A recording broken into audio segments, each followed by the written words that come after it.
దేవుని పరిశుద్ధ నామానికి మహిమ కలుగునుగాక. దేవుని పరిశుద్ధ నామానికి మహిమ కలుగునుగాక. ఆమేన్. ఈ మనోహరమైన పండుగలలో దేవుడు తన మహాకృప చేత మొదటి దినాన్ని ఆశీర్వదించి ఈ రెండవ దినం అనుగ్రహించిన దేవునికి సమస్త మహిమ కలుగునుగాక. ప్రభు నాకు ఇచ్చిన సమయాన్ని బట్టి ప్రభుని స్తుతిస్తూ ఆత్మీయ తల్లి గారికి ప్రభు పేరిట వందనాలు, దైవ సేవకులు అక్కలకు అందరికీ ప్రభు పేరిట వందనాలు, వేదిక మీద ఉన్న దైవజనులందరికీ మీ అందరికీ ప్రభు పేరిట అందరికీ వందనాలు. దేవునికి మహిమ కలుగునుగాక. చప్పట్లు కొడుతూ ఒకసారి దేవునికి స్తోత్రం చెల్లిస్తామా? అందరూ చప్పట్లు కొడుతూ ఓ praise the lord, praise the lord, praise the lord, praise the lord. ఓ పాట పాడుకుని దేవుని వాక్యాన్ని మనం ధ్యానం చేద్దాం. అందరూ చప్పట్లు కొడుతూ రెండవసారి పాడుతూ ప్రభు నామాన్ని ఘనపరుస్తాం.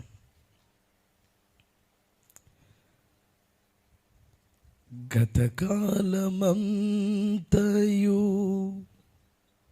కాపాడినావు యేసయ్యా,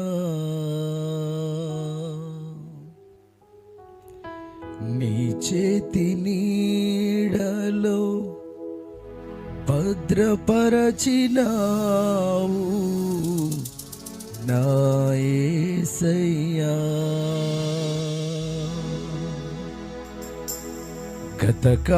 గతకాలమంతయు కాపాడినావు యేసయ్యా, నీ చేతి నీడలో భద్రపరచినావు నా యేసయ్యా. ఏ రీతిగా నిన్ను స్తుతింతును, నా పైన నీకున్న ఘన ప్రేమను ఏమిచ్చి నీ రుణమునే తీర్చను. విస్తరించుచున్న కృపా మహిమను. అందరూ రెండవసారి. ఏ రీతిగా నిన్ను స్తుతింతును, నా పైన నీకున్న ఘన ప్రేమను ఏమిచ్చి నీ రుణమునే తీర్చను. విస్తరించుచున్న కృపా మహిమను. చప్పట్లు. గతకాలమంతయు కాపాడినావు యేసయ్యా, నీ చేతి నీడలో భద్రపరచినావు నా యేసయ్యా. చప్పట్లు కొడదాం. గౌరీ.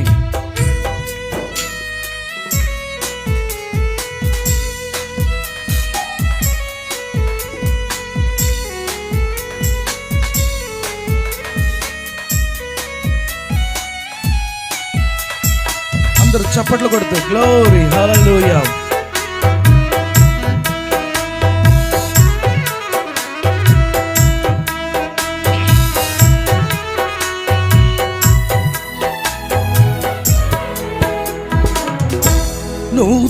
నూతనమైన నీ వాత్సల్యము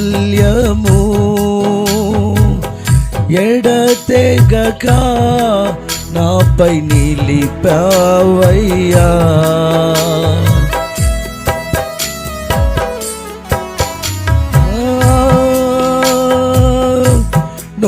నూతనమైన నీ వాత్సల్యము ఎడతెగక నాపై నిలిపావయ్యా.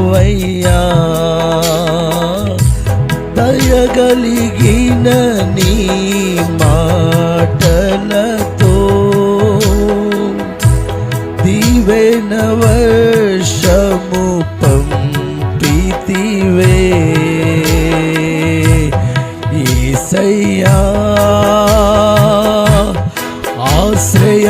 పురమే నీవయ్యా యేసయ్యా,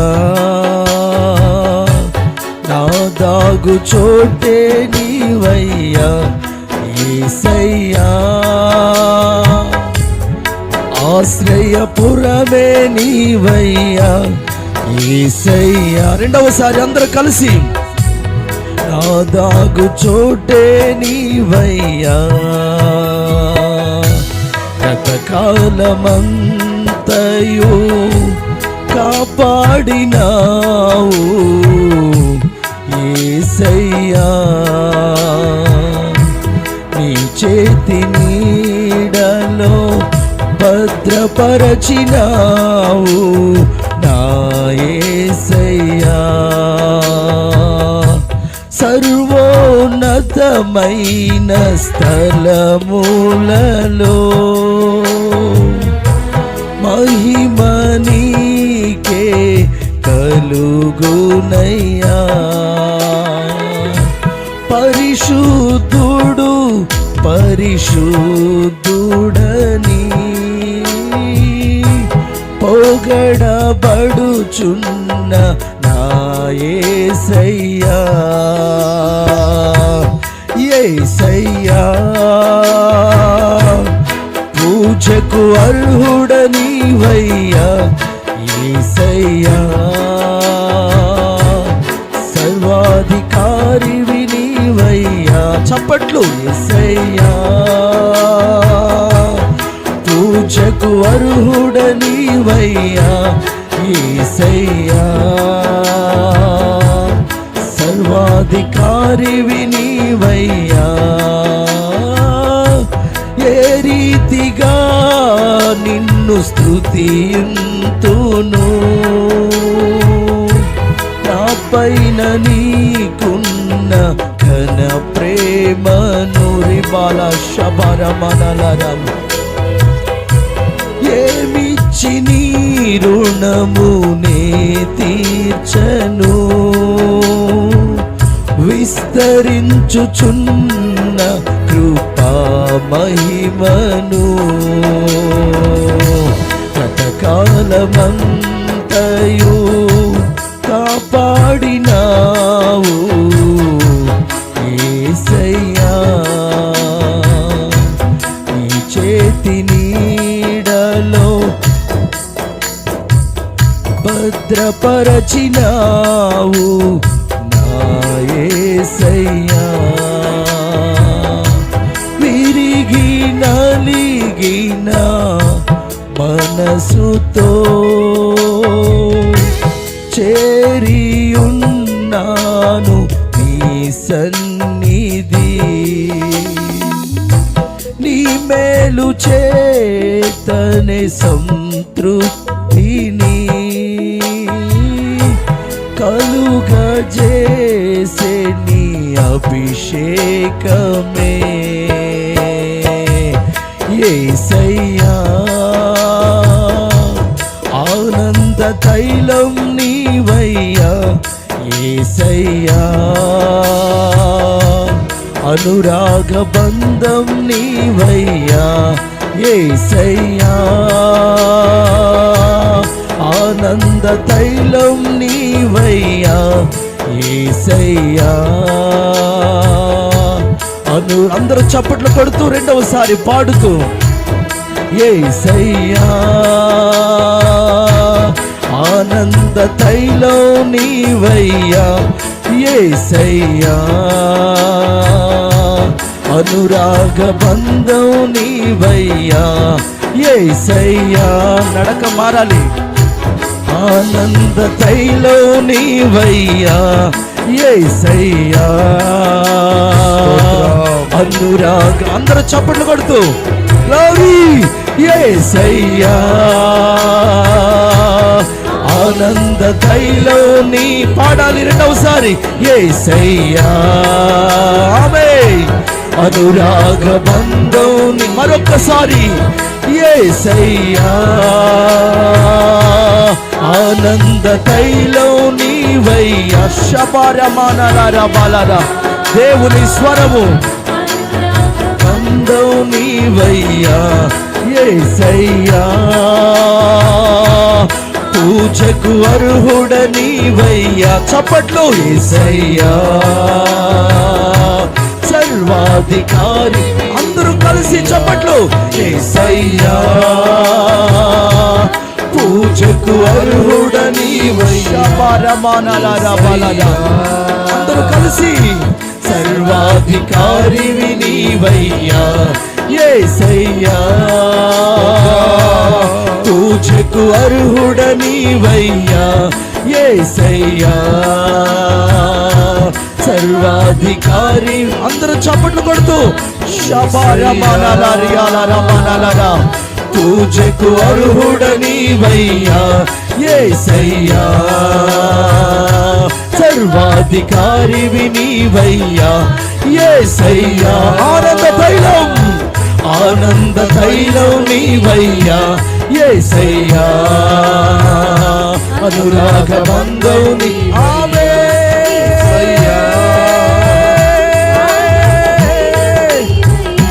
యేసయ్యా యేసయ్యా ఆనంద తైలం నీవయ్యా. యేసయ్యా అనురా. ఆయన ఆత్మ మన మధ్యలో నిలిచి యేసయ్యా అనురాగ బంధం నీవయ్యా. యేసయ్యా ఆనంద తైలం నీవయ్యా. యేసయ్యా యేసయ్యా యేసయ్యా యేసయ్యా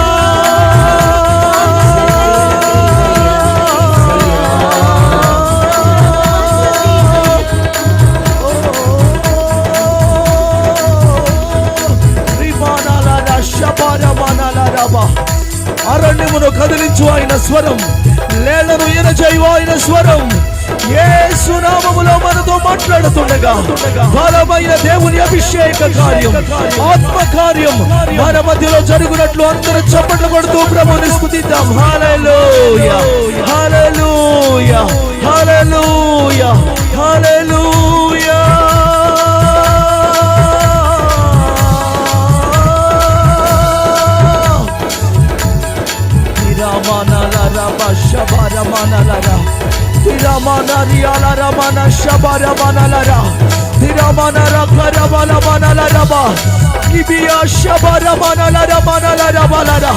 కృప కలుగునుగాక, కృప కలుగునుగాక. వాక్కు వెల్లడెగుడుతోనే విడుదల కలుగునుగాక, విడుదల కలుగునుగాక. పరలోకపు ఆశీర్వాదాలు విడుదలగునుగాక. సమ్మతి గల ఆత్మ, తెరవబడిన చెవులు, చెవి యొక్క అభిషేకం యేసు నామములో పనిచేయునుగాక.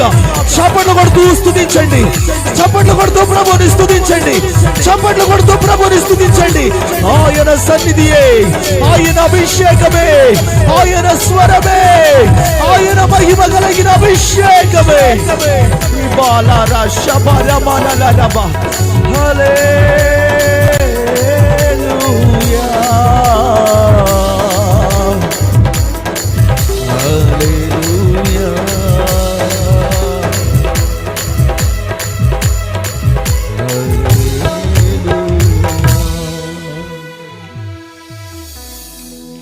థ్యాంక్ యూ హోలీ స్పిరిట్. ఆత్మదేవా మీకు స్వాగతం. పరిశుద్ధాత్ముడా నీకు స్తోత్రం స్తోత్రం. మహాగణుడా పరిశుద్ధుడా మీకు నామానికి స్తోత్రాలు. ఈ 2024వ సంవత్సరంలో మీరు మాకు అనుగ్రహించిన ఈ మనోహరములైన పండుగలకై స్తోత్రం. ప్రభువా మీరు మాతో మాట్లాడి నీ ఆత్మకార్యం మా మధ్యలో చేయుదురుగాక. నీ వాక్కులో ఉన్న ప్రతి దీవెనలు మేము పొందుకుందుముగాక. నీ ఆత్మ ప్రభావమై ప్రవాహమై ప్రజ్వరిలిస్తూ మా మధ్యలో సంచరించునుగాక.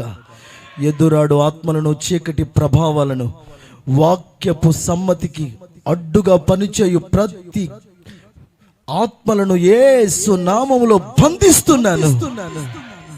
పరిశుద్ధాత్ముడ సహాయం చేసి మహిమ పొందుమని యేసు నామాన వేడుకుంటున్నాము తండ్రి. ఆమేన్ ఆమేన్. దేవుని సన్నిధి ప్రసన్నత మన మీద కమ్ముకున్న ఈ శుభవేళ చక్కగా కొన్ని నిమిషాలు దేవుని వాక్యాన్ని శ్రద్ధగా మనం ఆలకిద్దాం. ఒక కుటుంబంలో జరిగిన చరిత్ర మీకు చెప్తాను. చక్కటి భార్యాభర్తలు ఇద్దరున్నారు. వారికి దేవుడు ఇద్దరు చక్కటి కుమారులను అనుగ్రహించారు. వారు దేవుని సన్నిధిలో సాధారణమైన విశ్వాసులుగా సాగుతూ వారికి కలిగిన దైవాసక్తిని బట్టి ఏదో విశ్వాసులుగా చెప్పులు విడిచి మందిరంలోకి వచ్చామా, 4 పాటలు పాడుకుని ఆరాధన చేసుకుని దేవుడిచ్చిన దాంట్లో ఎంతో కొంత కానుకిచ్చి వాక్యం విని వెళ్ళిపోయామా అన్నట్లుగా కాకుండా, ఆ చెప్పులు వారు చెప్పులు విడిచి పక్కన పెట్టడమే కాకుండా ఇతరుల చెప్పులన్నీ కూడా చక్కగా లైన్లో పెడుతూ, ఏదో వారు వచ్చి ఏదో ఒక మూలను కూర్చుని వెళ్ళిపోకుండా, కూర్చున్న చోట ఏదో సెల్ ఫోన్లో గేములు ఆడుకుంటూ చాటింగ్లు చేసుకుంటూ కూర్చోకుండా, వాళ్ళతో మాకేం సంబంధం, వీళ్ళకి మాకేం సంబంధం అని ఇండిపెండెంట్గా ఏదో అలా వచ్చి వెళ్ళిపోవటం కాకుండా కొంచెం కొంచెం బాధ్యతలో ఎదుగుతూ దైవ కార్యాలలో వర్ధిల్లుతూ ఒకానొక రోజున ఈ దేవుని సేవ చేస్తే బాగుండు అని భార్యాభర్తలు మాట్లాడుకుని, ఏమోనయ్యా నీ ఇష్టమయ్యా అని ఆ భార్య సమ్మతించటం, మొత్తానికి దేవుని సేవకై తీర్మానం చేసుకుని కొనసాగుతూ ఉన్నారు. తనేమో చక్కగా దేవుని సన్నిధికి సమీపంగా ఉంటూ పరిచర్యలో కొనసాగుతున్నాడు. ఈమెమో సహకారిగా ఉంటూ కుటుంబాన్ని చక్కబెట్టుకుంటుంది. చాలా మంచి కుటుంబం. ఏ కుటుంబంలో జరగకూడని నష్టం, కార్యం ఆ కుటుంబంలో జరిగింది. ఆరోగ్యవంతుడుగా ఉన్న భర్త ఆకస్మికంగా ఏదో అంతు చిక్కని రోగంతో ఆకస్మికంగా తన ప్రాణం విడిచి చనిపోయాడు. అలాంటి వేదన ఏ యవ్వన బిడ్డకు రాకుండానుగాక. 2 పిల్లలు. భర్త అకాల మరణం, చాలా దుఃఖం. ఇక ఆ దుఃఖ సమయం, దుఃఖ కాలం తీరకముందే ఒకానొక రోజున ఏదో పేపర్లన్నీ పట్టుకుని ఒక ఆయన వచ్చాడు. ఆయన వచ్చి అంటున్నాడు, అమ్మ మీ ఆయన ఇంత అప్పు చేశాడు. ఏమోనయ్యా నాకైతే తెలియదయ్యా, నేనేమన్నా బాధపడతానని చెప్పలేదో, కృంగిపోతానని చెప్పలేదు, నాకైతే అప్పు గురించి తెలియకపోతే ఈ సంతకం మీ అయిందే కదమ్మా, ఈ అప్పు కట్టాలి, అప్పు నువ్వు కడతావా, నీ తరపున ఎవరైనా కట్టేవాళ్ళు ఉన్నారా అని ఇక ఆ కార్యక్రమాలన్నీ ఆ జ్ఞాపకార్థ కూటమో ఆదరణ కూటమో అయ్యిందో లేదో అప్పుల వాడు వచ్చి వాకిట్లో నిలబడి అప్పు కడతావా అంటే ఈమె బిక్కు బిక్కుమంటూ చూస్తుంది.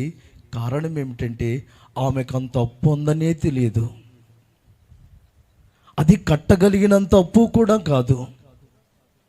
ఇక అప్పుడు దాకా ఏం కాదులేమ్మా, మేము ఉన్నాంలేమ్మా, ఏం కాదులేమ్మా, మీ పిల్లల్ని మేము చూసుకుంటాంలేమ్మా, నువ్వు మా రక్త సంబంధివి కదా, నువ్వు మా కులపు దానివి కదా, నువ్వు మా దేవుని మార్గంలో ఉన్న వ్యక్తివి కదా అని వెన్నుతడుతూ కన్నీరు తుడుస్తూ నటించిన వారు ఉన్నారే, వారందరూ అప్పుల వాడు కన్నెర్ర చూస్తుంటే వీరు కళ్ళు తేలవేసి అడుగులు వెనక్కి వేస్తూ వెళ్ళిపోయారు. ఎవరైనా ఈ అప్పుకు బదులు కట్టేవారు ఉన్నారా అంటే వెన్నంటి ఉన్నవారు ఆమడ దూరంలోంచి కంటికి కానరానంత దూరానికి వెళ్ళిపోయేవారు.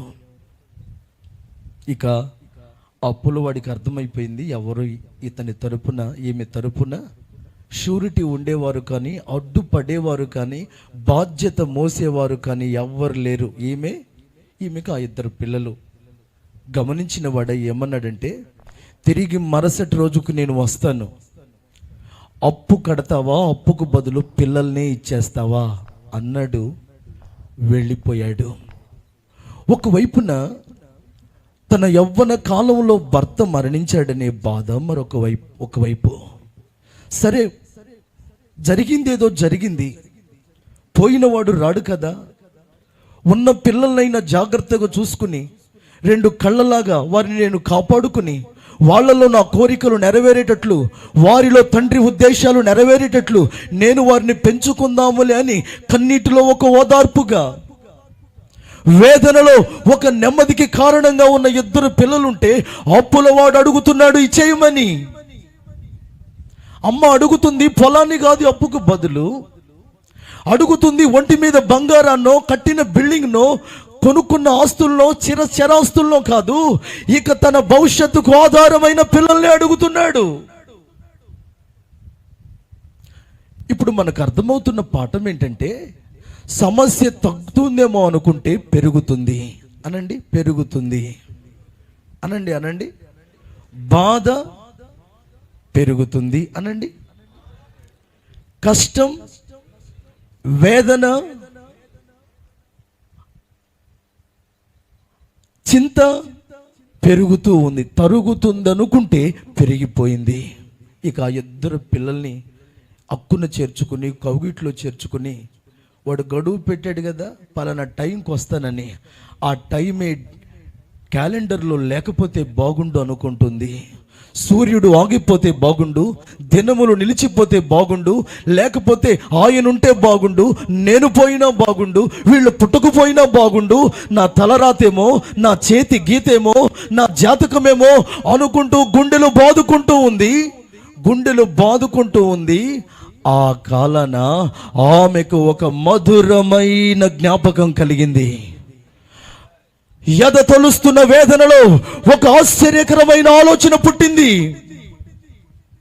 చస్తే బాగుండు, పుట్టకపోతే బాగుండు, జరగకపోతే బాగుండని తను జారిన అనుభవాలలో ఒక చక్కటి ఆలోచన దేవుడు తెలియజేశాడు.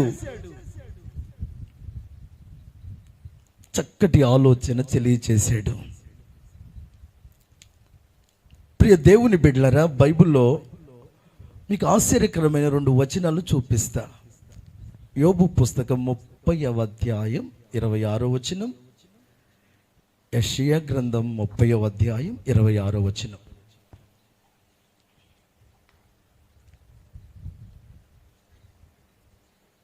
యోబు పుస్తకం 30:26. నాకు మేలు కలిగినని నేను ఆశించుకొనగా నాకు కీడు సంభవించెను. వెలుగు నిమిత్తము నేను కనిపెట్టగా చీకటి కలిగెను. నా పేగులు మానక మండుచున్నవి. విచారంతో, దుఃఖంతోనే, చీకట్లోనే, ఆ సూర్యుని వెలుగు లేకయే వ్యాకులతతో తిరుగుతున్నాడట యోబు. ఇది మనం యోబు గ్రంథం 30వ అధ్యాయం 26వ వచనంలో చదువుకుందాం. అనండి మాట. యోబు గ్రంథం 30వ అధ్యాయం 26వ వచనం. ఇది అనండి మరొకసారి. Very good. ఆ తలలెత్తాను వచ్చి అక్కలరా. యోబు గ్రంథం 30వ అధ్యాయం 26వ వచనం ఏముందంటే, అతనట మేలు కలుగును అనుకుని ఆశకొని ఉన్నాడట, కీడే జరిగిందట. వెలుగు కొరకు కనిపెట్టుకున్నాడట, చీకటే కలిగిందట. ఇదే 30వ అధ్యాయం, ఇదే 26వ వచనం, కానీ గ్రంథం మారింది. అనండి. యెషయా గ్రంథంలోకి వెళ్దాం. యెషయా గ్రంథంలోకి వెళ్దాం.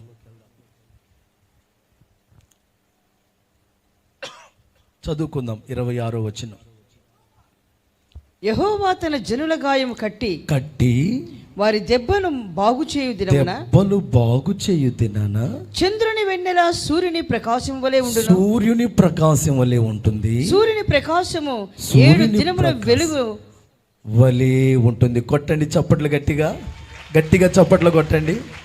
హలో, మేలు కొరకు కనిపెట్టాను, కీడే జరిగింది.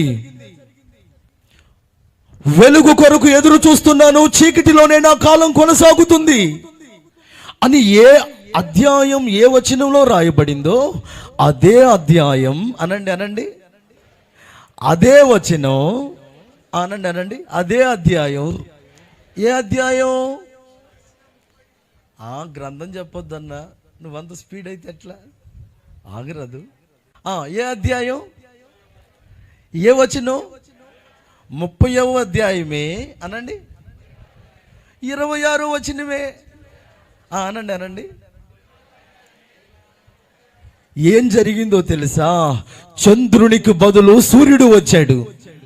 కొట్ట చప్పట్లు గట్టిగా. 7 దినముల వెలుగు ఒకరోజే పళ్ళున ఉదయించింది.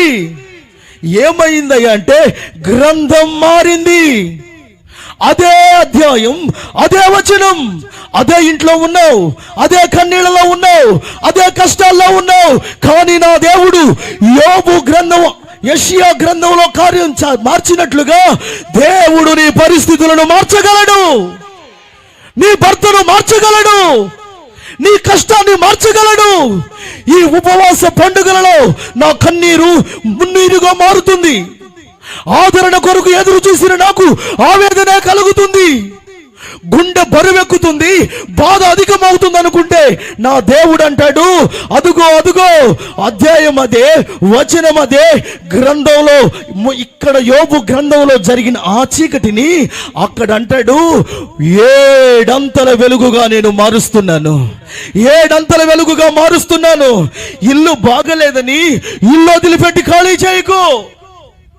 ఈ భార్య బాగలేదు, ఈ భర్త బాగలేదని విడాకులే నయమని కోరుకోకు. నీవు ఉన్న చోటే పరిస్థితులు మార్చే దేవుడున్నాడు. నీవు ఉన్న చోటే పరిస్థితులు మార్చగల దేవుడున్నాడు. మరొకసారి దేవుని ఆత్మతో చెప్తున్నాను, ఈ కుటుంబం లేకపోతే బాగుండు, ఈ రోగం లేకపోతే బాగుండు, ఈ అప్పు లేకపోతే బాగుండు, ఈ పిల్లలు పుట్టకపోతే బాగుండు, ఈమె నేను పెళ్లి చేసుకోకపోతే బాగుండు, ఈయన నాకు భర్త కాకుండా బాగుండు, ఈ కార్యం జరగకపోతే బాగుండు, ఈ గాయం రాకపోతే బాగుండు అన్నావా? లేదు లేదు, పరిస్థితులు ఉండనివి, నీ ఉన్న చోటే కార్యాలు చేసే దేవుడున్నాడు.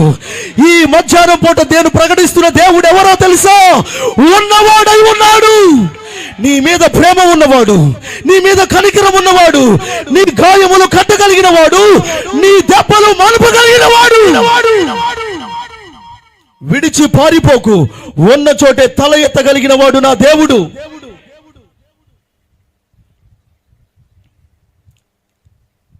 మీరు దేవుని ఆత్మతో ఈ మాటల్ని ఆలోకించగలిగితే, నేనే పెద్ద ప్రసంగికుణ్ణి కాదు, ప్రకటనలు చెప్పడానికి ఏదో అనుభవం కలిగి నేను చెప్పట్లేదు. రాత్రంతా ప్రభు పాద సన్నిధిలో ఇక్కడ నిలబడటానికి నేను ఏమి యోగ్యుణ్ణి కాదు. తల్లి గారికి దేవుడు ఆ ప్రేరణ ఇచ్చాడు, దానికి తగిన కృపని అయ్యా, నీ మాటి అయ్యా అని ప్రభు కాళ్ళు పట్టుకుని రాత్రంతా ప్రభు దగ్గర కనిపెట్టగా ఈ మాటలు దేవుడు నాకు ఇచ్చాడు. నాకు ఇచ్చినదే నేను మీకు ఇస్తున్నాను. నాకు ఇచ్చినదే నేను మీకు ఇస్తున్నాను. పరిశుద్ధాత్ముడు నాకు నోటై పెట్టినది, నాకు బయలుపరచినదే మీకు వెల్లడి చేస్తున్నాను. ఈ బలాతిశయము మా యందైనట్టు కాకుండా ఇది దేవుని శక్తిగా మీకు వెల్లడి చేస్తున్నాను.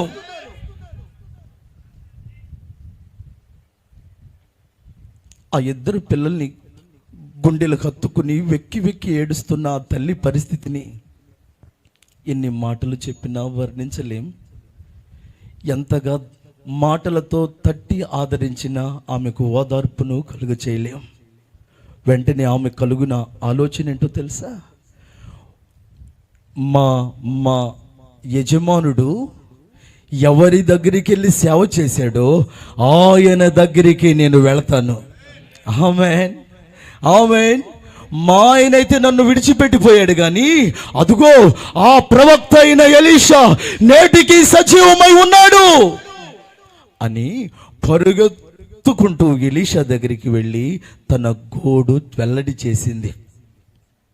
నేనంటున్నాను, ఆ ఎలీషా దగ్గరికైనా వెళ్ళింది, కానీ నా దేవుడైతే నీ యొద్దకే దిగి వచ్చే దేవుడై ఉన్నాడు.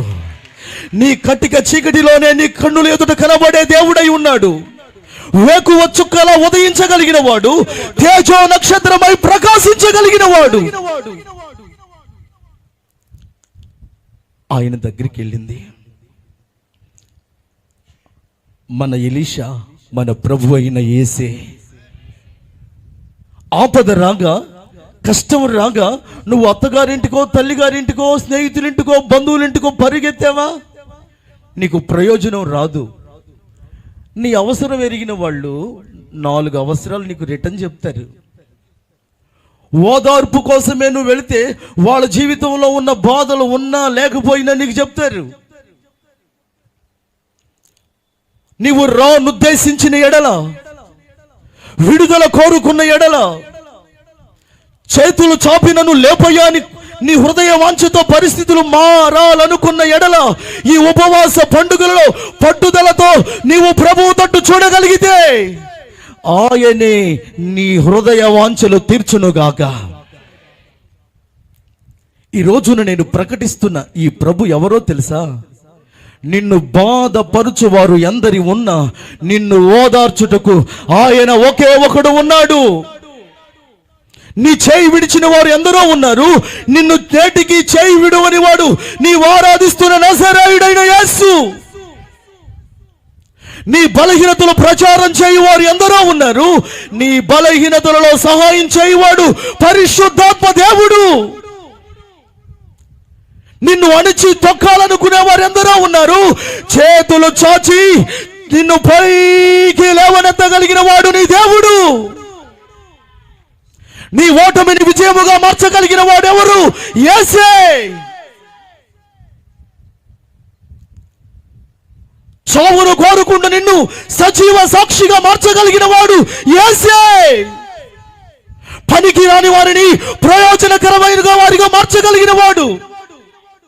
నిస్సారమైన నీ జీవితం సారవంతంగా ఫలభరితంగా మార్చగలిగిన వాడు. ఆయన వంటి వాడు ఎవడు మనకు లేరు. ఆయనకు సమానమైన వారు ఎవరు లేరు. ఆయనే నిన్ను చూస్తున్నాడు. రా, what do you want from మీ? నా వలన నీకేం కావాలో చెప్పు. ఆ చక్కటి మాట చదువుకుని క్లుప్తంగా నేను త్వరగా వాక్యాన్ని ముగిస్తాను. 4వ అధ్యాయం 2వ వాక్యాన్ని మనం చదువుకుంటాం. రాజుల 2వ గ్రంథం. నా వలన నీకేమి కావలిను, నీ ఇంటిలో ఏమి ఉన్నదో అది నాకు తెలియచెప్పుమనెను. అందుకామె, నీ దాసురాలైన నా ఇంటిలో నూనె కుండ ఒకటి ఉన్నది, అది తప్ప మరేదియూ లేదనెను. అతడు, నీవు బయటికి పోయి నీ ఇరుగు పొరుగు వారందరి యొద్ద దొరకగలిగిన వట్టి పాత్రలన్నిటినీ ఎరువు పుచ్చుకొనుము. అప్పుడు నీవు నీ ఇంటిలోనికి వచ్చి నీవును నీ కుమారులను లోపల నుండి తలుపు మూసి ఆ పాత్రలన్నిటి నూనె పోసి నిండినవి ఒక తట్టున ఉంచుమని ఆమెతో సెలవీయగా, ఆమె అతని యొద్ద నుండి పోయి తానును కుమారులను లోపల నుండి తలుపు మూసి కుమారులు తెచ్చిన పాత్రలలో నూనె పోసెను. పాత్రలన్నీ నిండిన తరువాత ఇంకా పాత్రలు తెమ్మని ఆమె తన కుమారులతో చెప్పగా, వాడు మరేమియూ లేవని చెప్పెను. అంతలో నూనె నిలిచిపోయెను. ఆమె దైవజనుడైన అతని యొద్దకు వచ్చి సంగతి తెలియజెప్పగా, అతడు, నీవు పోయి ఆ నూనెను అమ్మి నీ అప్పు తీర్చి మిగిలిన దానితో నీవును నీ పిల్లలను బ్రతుకుడని ఆమెతో చెప్పెను. చాలమ్మా, ఈ వచనాలు మనం చదువుకున్నాం. ఇక తలలెత్తి నా వైపు చూస్తారు. ఇది మనకు బాగా సుపరిచితమైన సంఘటన బైబిల్లో. చూడండి, మనం 2 ప్రశ్నలను వింటున్నాం. నా వలన నీకు ఏం కావాలి అనండి. అందరనండి ఆ మాట, అందరనండి ఆ మాట. రెండవది, నీ యొద్ద ఏమి ఉంది? ఎలీషా అంటున్నాడు, నా వలన నీకేం కావాలి? ఈ రోజున నా ప్రియ దేవుని బిడ్డలారా, ప్రభువు కూడా మనల్ని అడుగుతుంది ఏంటో తెలుసా? మనకు ఏది కావాలో అది మన ప్రభు దగ్గర ఉంది. ఆమేన్. చెప్పండి గట్టిగా, ఆమేన్, ఆమేన్, ఆమేన్, ఆమేన్.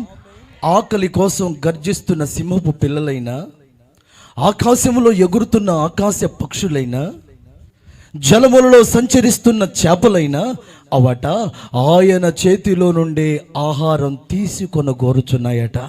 145వ కీర్తన 15-16 వచనాల్లో రాయబడుతుంది.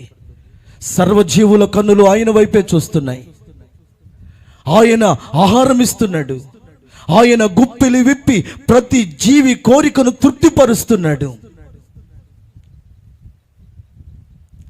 106వ కీర్తన 21, 29 వచనాల్లో రాయబడింది, ఆయన ఆకలి తీరుస్తున్నాడు, ఆశలు కూడా తృప్తిపరుస్తున్నాడు. ఆమేన్, ఆమేన్, ఆమేన్. సింహపు పిల్లలట వేట కొరకు గర్జిస్తున్నాయట.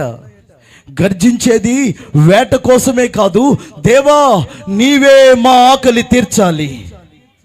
వేట ఆడి చంపి తినగలిగిన జంతువులే అంటున్నాయి, నీవే మా ఆకలి తీర్చాలి.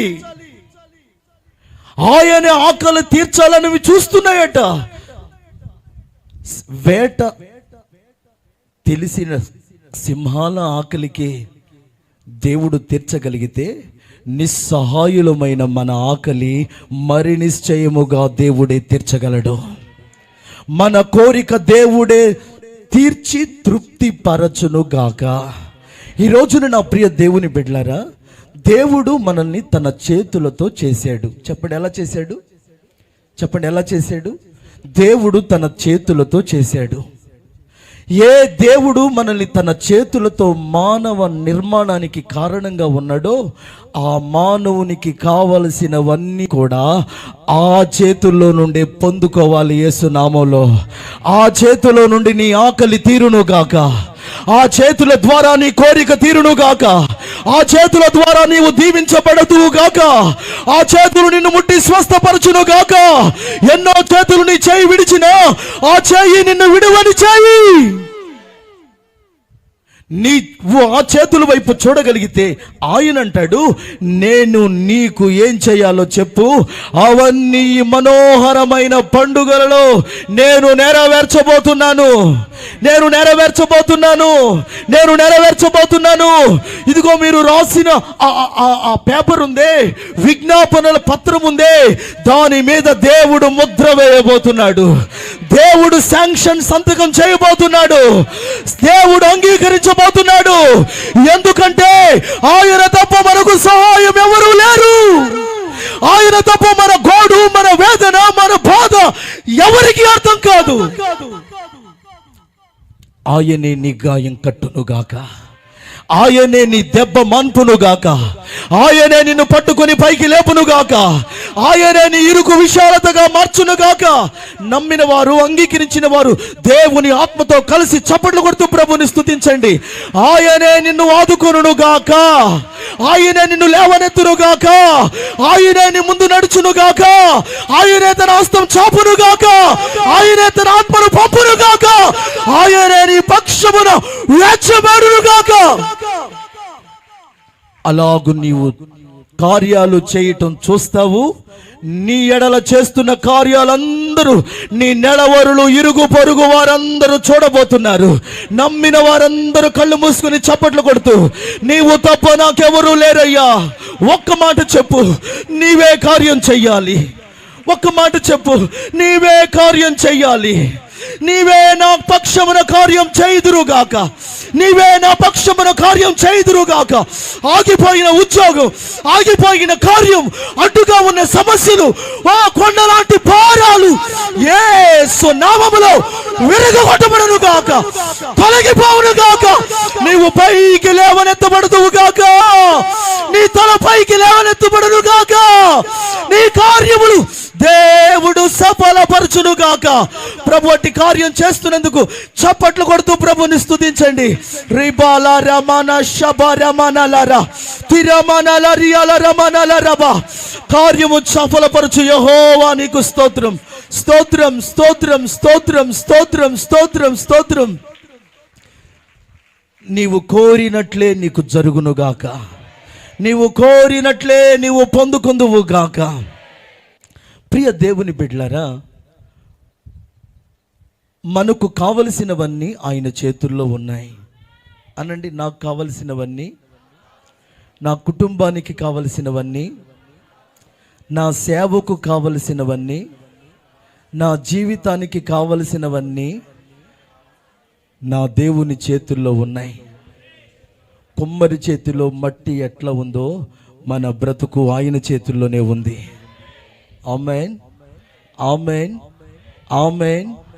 ఆయన చేతుల్లో ఉన్న మన జీవితం పదిలంగా భద్రంగా ప్రభు నడిపించునుగాక. రెండవ మాట దైవజనుడు అంటున్నాడు, నీ యొద్ద ఏమి ఉంది? దేవుని యొద్ద నుండి నీకేమైనా కావాలంటే వాటిని పొందటానికి నీ యొద్ద కావలసిన కొన్ని అనుభవాలు ఉండాలి. నేను ఒట్టుండయ్యా, నాలో ఏమీ లేదయ్యా అంటే ఓకే అంటాడు.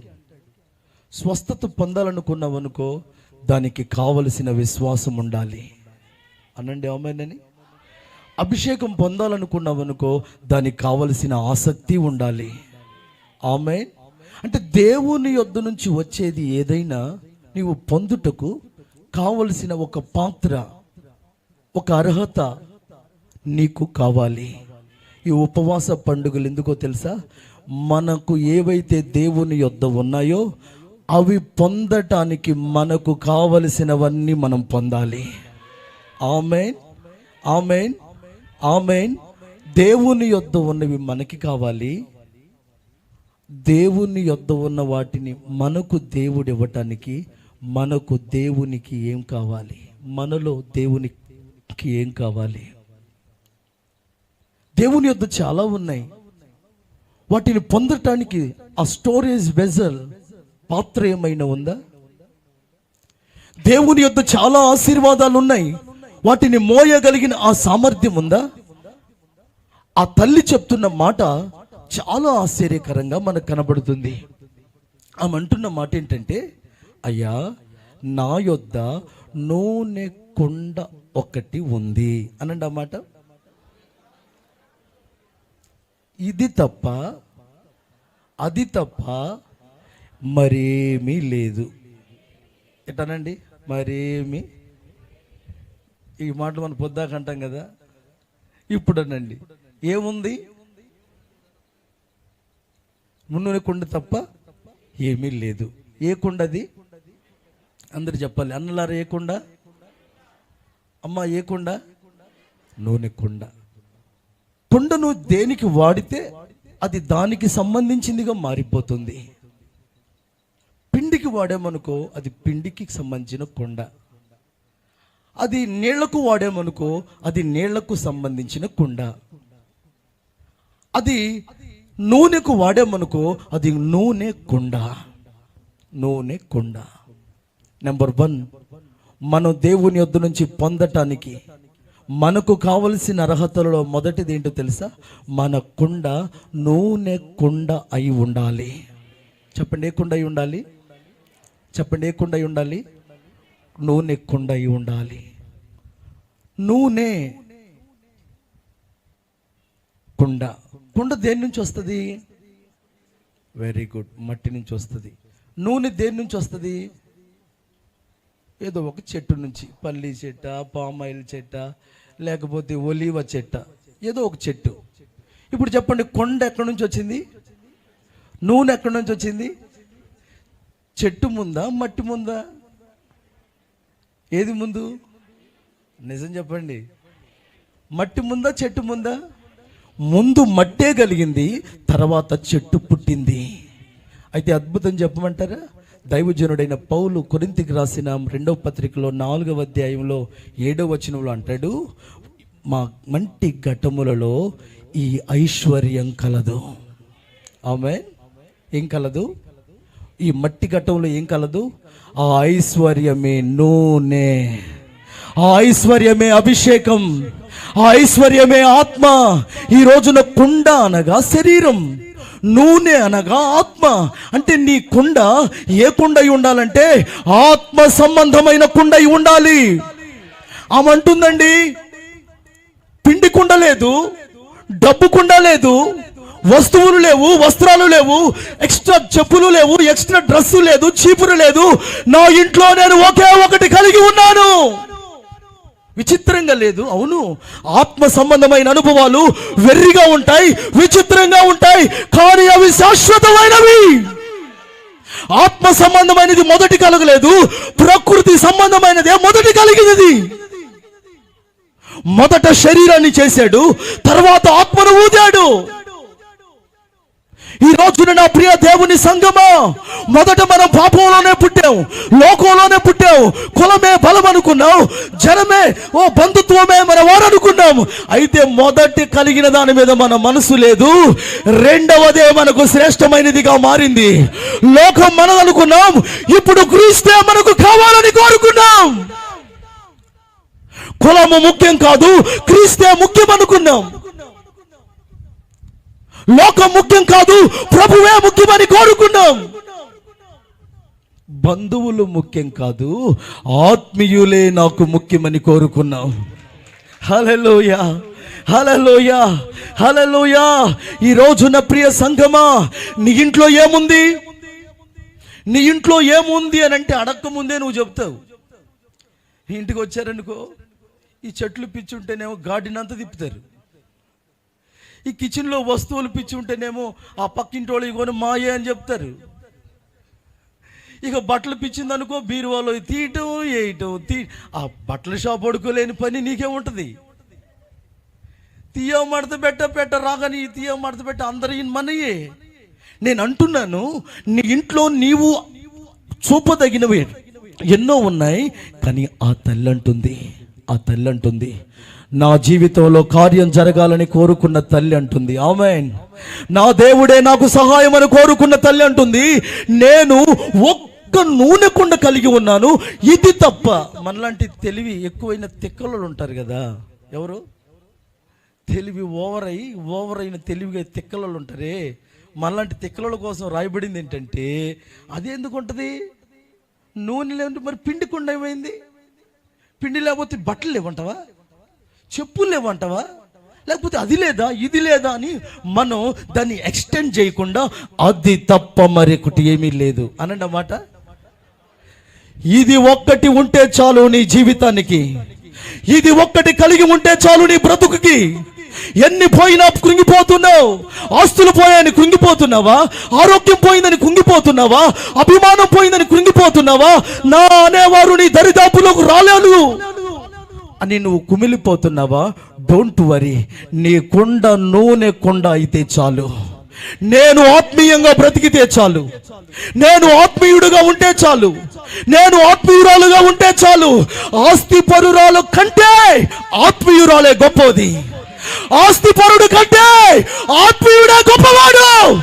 ఈ రోజు ఏది నీకు చులకన, ఆత్మీయత శ్రేష్టమైనది. ఇది రక్త త్యాగం వల్ల కలిగిన ఆత్మీయత, ఇది ప్రభువు ప్రేమ వల్ల కలిగిన ఆత్మీయత, ఇది సేవకుల ప్రతిష్ట వల్ల కలిగిన ఆత్మీయత. ఆత్మ సంబంధమైనది నీకు చులకనగా ఉందా? ఓ అవివేకులైన గలతీయులారా,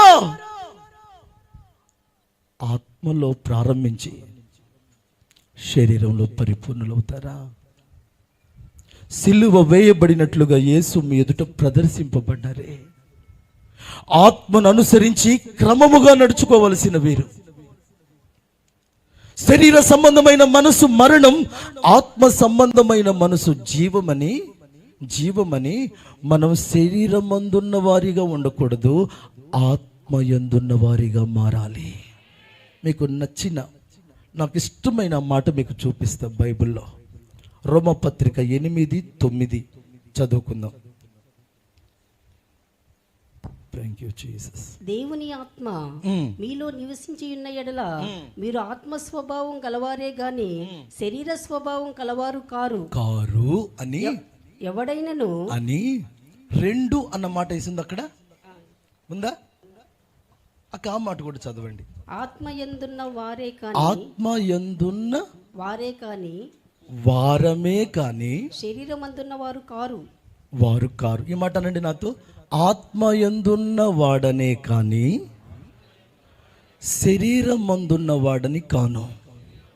అంటే ఇప్పుడు మనం ఈ లోకంలో 60, 20, 80, 90 బ్రతుకుతాం కదా, ఈ కొండ ఈ శరీరంలో బ్రతుకుతాం కదా, మనం ఈ కొండలో ఉన్నవారం కాదు, నూనె కలిగిన వారుగా ఉండాలి. అంటే నేను ఆత్మయందున్నాను అనండి. చెప్పండి ఆ మాట అనండి. ఎక్కడున్నాం మనం? అంటే మనం శరీరంలో బ్రతుకి ఒక ఆయుష్కాలం, లైఫ్ టైం లిమిట్ ఉంది, కానీ ఆత్మకు లిమిట్ లేదు అనండి. ఆమేనని. శరీరానికి ఎక్స్పైరీ డేట్ ఉంది, కానీ ఆత్మకు ఎక్స్పైరీ డేట్ లేదు. అది ఎవర్ లాస్టింగ్ లైఫ్. అంటే క్షయమైపోయే వాటిలోనూ ఉండకూడదు, అక్షయమైన వాటిని పొందాలి. అంటే శరీరం మట్టికి మట్టి చేరుతుంది, కానీ ఆత్మ మాత్రం అది దేవునికి చేరుతుంది.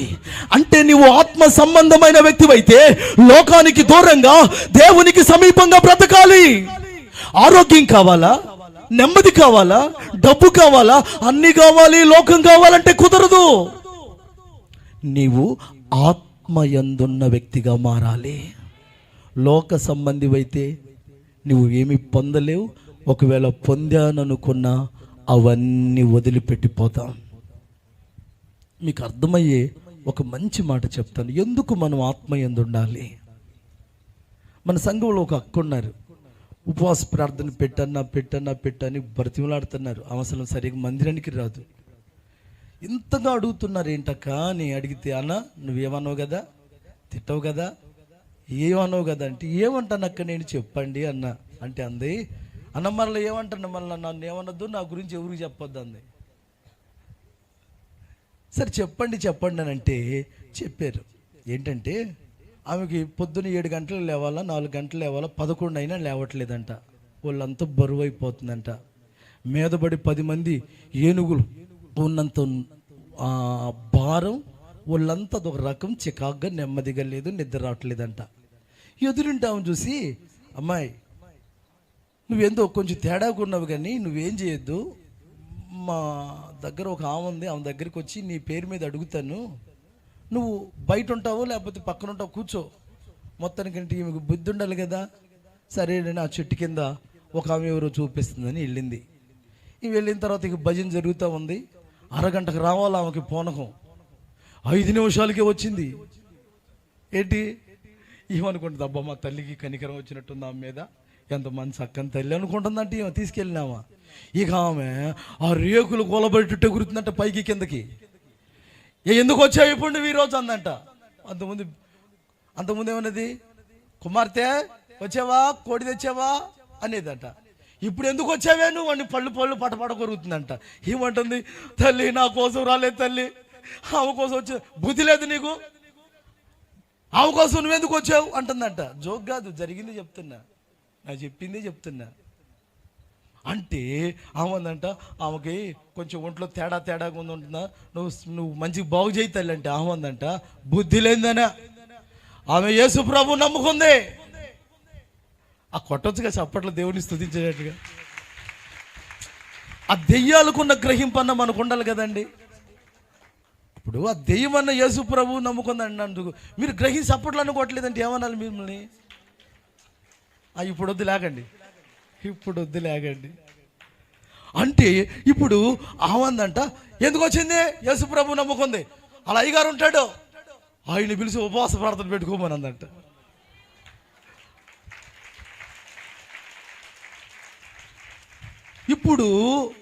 ఇప్పుడు ఆ దెయ్యాలకున్న జ్ఞానం ఉన్న సంఘంలో వాళ్ళకి లేదండి.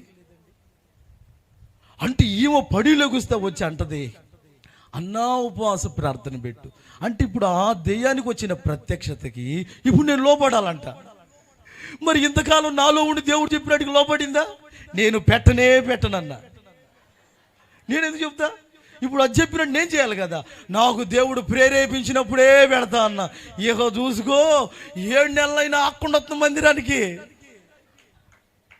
చూసారా ప్రియ దేవుని బిడలారా, ఆత్మీయులమైతే మనకు చీకటి శక్తులతో, మంత్రాలతో, జాతకాలతో, వాస్తులతో సంబంధం లేదు. మొదట దేవుని రాజ్యాన్ని, నీతిని వెతుకు, అన్ని నీ వెంట పడుగెత్తుకుంటూ వస్తాయి. నీ కన్నీళ్లకు కారణాన్ని గుర్తించు, నీ శాపానికి రూట్ కాజ్ మూలమేమిటో గుర్తించు. నువ్వు పడుతున్న ప్రయాసకు ఫలితం రాకపోతే దేవుని తట్టు తిరుగు. ఏది చేసినా మనకు ఆయనే చెయ్యాలి, ఏది ఇచ్చినా ఆయనే మనకి ఇవ్వాలి. ప్రాణమిచ్చినవాడు, తన ప్రాణమిచ్చినవాడు మన ప్రాణానికి కావలసినవన్నీ ఇచ్చువాడై ఉన్నాడు. ఇస్తాడైనా కొంచెం ఆత్మలో ఎదగాలి, ఆత్మీయంగా ఉండాలి అని నువ్వు కోరుకోవాలి. ఆత్మీయంగా ఎదిగితే నువ్వు ఆత్మ సంబంధమైన అనుభవాలతో నింపబడతావు, ఆత్మీయతతో నింపబడతావు. ఒకవేళ నువ్వు ఆ ఆత్మ సంబంధమైన వాటి మీద మనసు పెట్టలేదే అనుకో, ఉన్న ఆత్మీయతను పోగొట్టుకుని చల్లారిపోయి లోక సంబంధిగా మారి రేపు నరకానికి, శాపానికి దిగజారిపోతావు. అందుకే క్షయమైపోయే వాటిని కాదు, అక్షయమైన వాటిని మనం వెతకాలి. ఇప్పుడు చూడండి, ఒక వ్యక్తి పుట్టాడు అనుకోండి, ఒక పాప, అబ్బాయో అమ్మాయి పుట్టారనుకోండి, పుట్టగానే తల్లి కడుపును వదిలిపెట్టి బయటకు వస్తారు. అవునా కదా? అవునా కదా? కడుపులోనే ఉంటారు 2 సంవత్సరాలు అంటే ఊరుకుంటారా డాక్టరు? ఈ ప్రాణమే పోయిద్దిరాము అని చెప్పేసి ఆపరేషన్ చేసి తీసి బయటికి తీస్తారు. అంటే ఒక వ్యక్తి పుట్టాలంటే ఒక తల్లి కడుపు ఖాళీ చవ్వాలి. ఖాళీ అయ్యి వస్తాడా? వచ్చిన తర్వాత కౌగిట్లో ఎత్తుకుని జో లాలి లాలి అని పాటలు పాడతారు. ఈ పాట 6 సంవత్సరాల దాకా పాడతారా? 6 నెలలు కాగానే దీనికి నడితే బాగుండు అంటారు. అప్పటిదాకా లాలించిన కౌగిట్ని వదిలిపెట్టి ఇప్పుడు చేయి పట్టుకుని నడవటం ప్రారంభిస్తాడు. అమ్మా, మీ పిల్లలు అలా ఎత్తుకునే ఉన్నారా, లేకపోతే నడిపించడం ప్రారంభిస్తున్నారా? నడిపించటం ప్రారంభించారు. ఈ నడక నేర్చుకున్న తర్వాత ఇవి చేయి పట్టుకుని ఇల్లు తిరుగుతున్నాడు అనుకో, వదిలిపెట్టరా ఎరా, ఎంత వయసు వచ్చింది, బుద్ధి లేదని పెడ కొడతారు, లేకపోతే చెప్పకుండా పోతారు. ఏమంటారు? చెయ్యి వదిలిపెట్టు అంటారు. చెయ్యి వదిలిపెడతారు. కొంచెం యవ్వన కాలం రాగానే భార్య భర్త అని వివాహం కాగానే ఇక నా భార్య నా భర్త అని కనిపించిన తల్లిదండ్రుల్ని టాటా చెప్పి వాళ్ళ బ్రతుకు కోసం వెళ్ళిపోతారు. ఇక పిలవకుండానే వస్తాడు చుట్టం. ఎవరంటే మరణం. హలో, నీ బ్యాటరీ టైం అయిపోయింది, నీ ముళ్ళు దగ్గర పడింది, రా అంటే లేదు నేను బిజీగా ఉన్నా అంటే నువ్వు రాకపోయినా తీసుకుపోతాడు. అప్పుడు నేను ఎంత చక్కగా ఉన్నాను, నా కళ్ళు, నా పళ్ళు, నా మొఖం, నా రంగు, అబ్బో అనుకున్నావే, నేను అని చూసుకున్న నీ శరీరాన్ని వదిలిపెట్టిపోతావు. ఏం చెప్తావు? ఇప్పుడు ఏమయ్యా ఈ నేడంటే వాళ్ళు అంటారు, ఆ దేహం అక్కడే ఉంది, అద్దంలో చూసుకుని మురిసిపోయి కోటింగుల మీద కోటింగులు వేసుకుని, ఆ గోళ్ళ క్రిస్మస్లు వేసుకుని ఆ లవులీలు ఈ లవులీలు రాస్తూ ఈ రూపాలన్నీ మార్చుకున్న దేహం ఉందే, అది వదిలిపెడితే లేడయ్యా పోయాడయ్యా అంటారు. అంటే ఇప్పుడు అది నువ్వు కదా? అంటే ఒక వ్యక్తి లోకంలో పుడితే తల్లి గర్భాన్ని లాలించిన కౌగిట్ని, నడక నేర్పిన చేతిని, ఇదిగో చివరికి పెంచిన తల్లిదండ్రుల్ని వదిలిపెట్టి చివరికి నేను అన్న దేహాన్ని వదిలిపెట్టి వెళ్ళిపోతాడు. ఇప్పుడు చెప్పండి, ఈ లోక జీవితం మనం అనుకుంటున్నాం, ఇల్లు సంపాదించాం, ఉద్యోగం సంపాదించాం, పొలం సంపాదించాం, పేరు సంపాదించావులే కానీ వదిలిపెట్టుకుని పోతావు. కానీ మనము ఆత్మయందున్న వారం.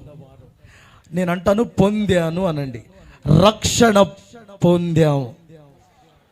నేను అంటాను పొందాను అనండి, రక్షణ, మారు మనసు, బాప్తిస్మం, వేరుబాటు జీవితం, పరిశుద్ధాత్మ అభిషేకం, సమర్పణ జీవితం, విశ్వాసం, వాగ్దానం, నిరీక్షణ, నమ్మకం, సాక్ష్యం, ప్రార్థన జీవితం, పరలోకం పొందుతాను.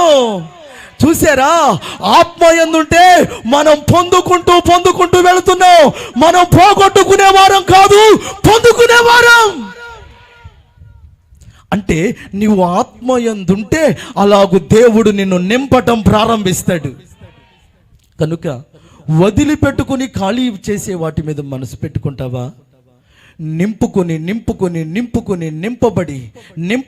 నింపబడి ఇక పరలోకానికే వెళ్ళిపోయే ఆత్మ సంబంధమైన వాటి మీద మనసు పెడతావా? నిర్ణయం నీది. నిర్ణయానికి తగిన ఆశీర్వాదం దేవుడే నీకు అనుగ్రహించును గాక. మొదటిది ఆత్మ సంబంధమైన జీవితం అనండి, అందరూ అనండి. ఇప్పుడు ఇది మనకు కావాలా వద్దా? దీని మీద కొంచెం దృష్టి పెడదామా వద్దా? కొంచెం కాళ్ళు కీళ్ళు నొప్పులు రాగానే అమ్మో చిన్న హాస్పిటల్ కాదు పెద్ద హాస్పిటల్ అని నువ్వు ఎట్లా కేర్గా ఉంటావో, నీ ఆత్మీయత విషయంలో అంతకంటే ఎక్కువ జాగ్రత్త కలుగునుగాక. హల్లెలూయా. కొంతమంది ఉంటారండి, వాళ్ళ గుండె దడ వచ్చిందంటే ఇంట్లో వాళ్ళందరికీ రావాలి ఆ దడ. నేనంటాను, నీవు ఆత్మ యందుంటే గొప్ప నెమ్మది నీకు అనుగ్రహిస్తాడు. రెండవ పాఠం, ఓకే, నూనె కుండుందా? అయితే ఇప్పుడు ఏం చేస్తామంటే, ఇరుగు పొరుగు వారి దగ్గరికి వెళ్ళు.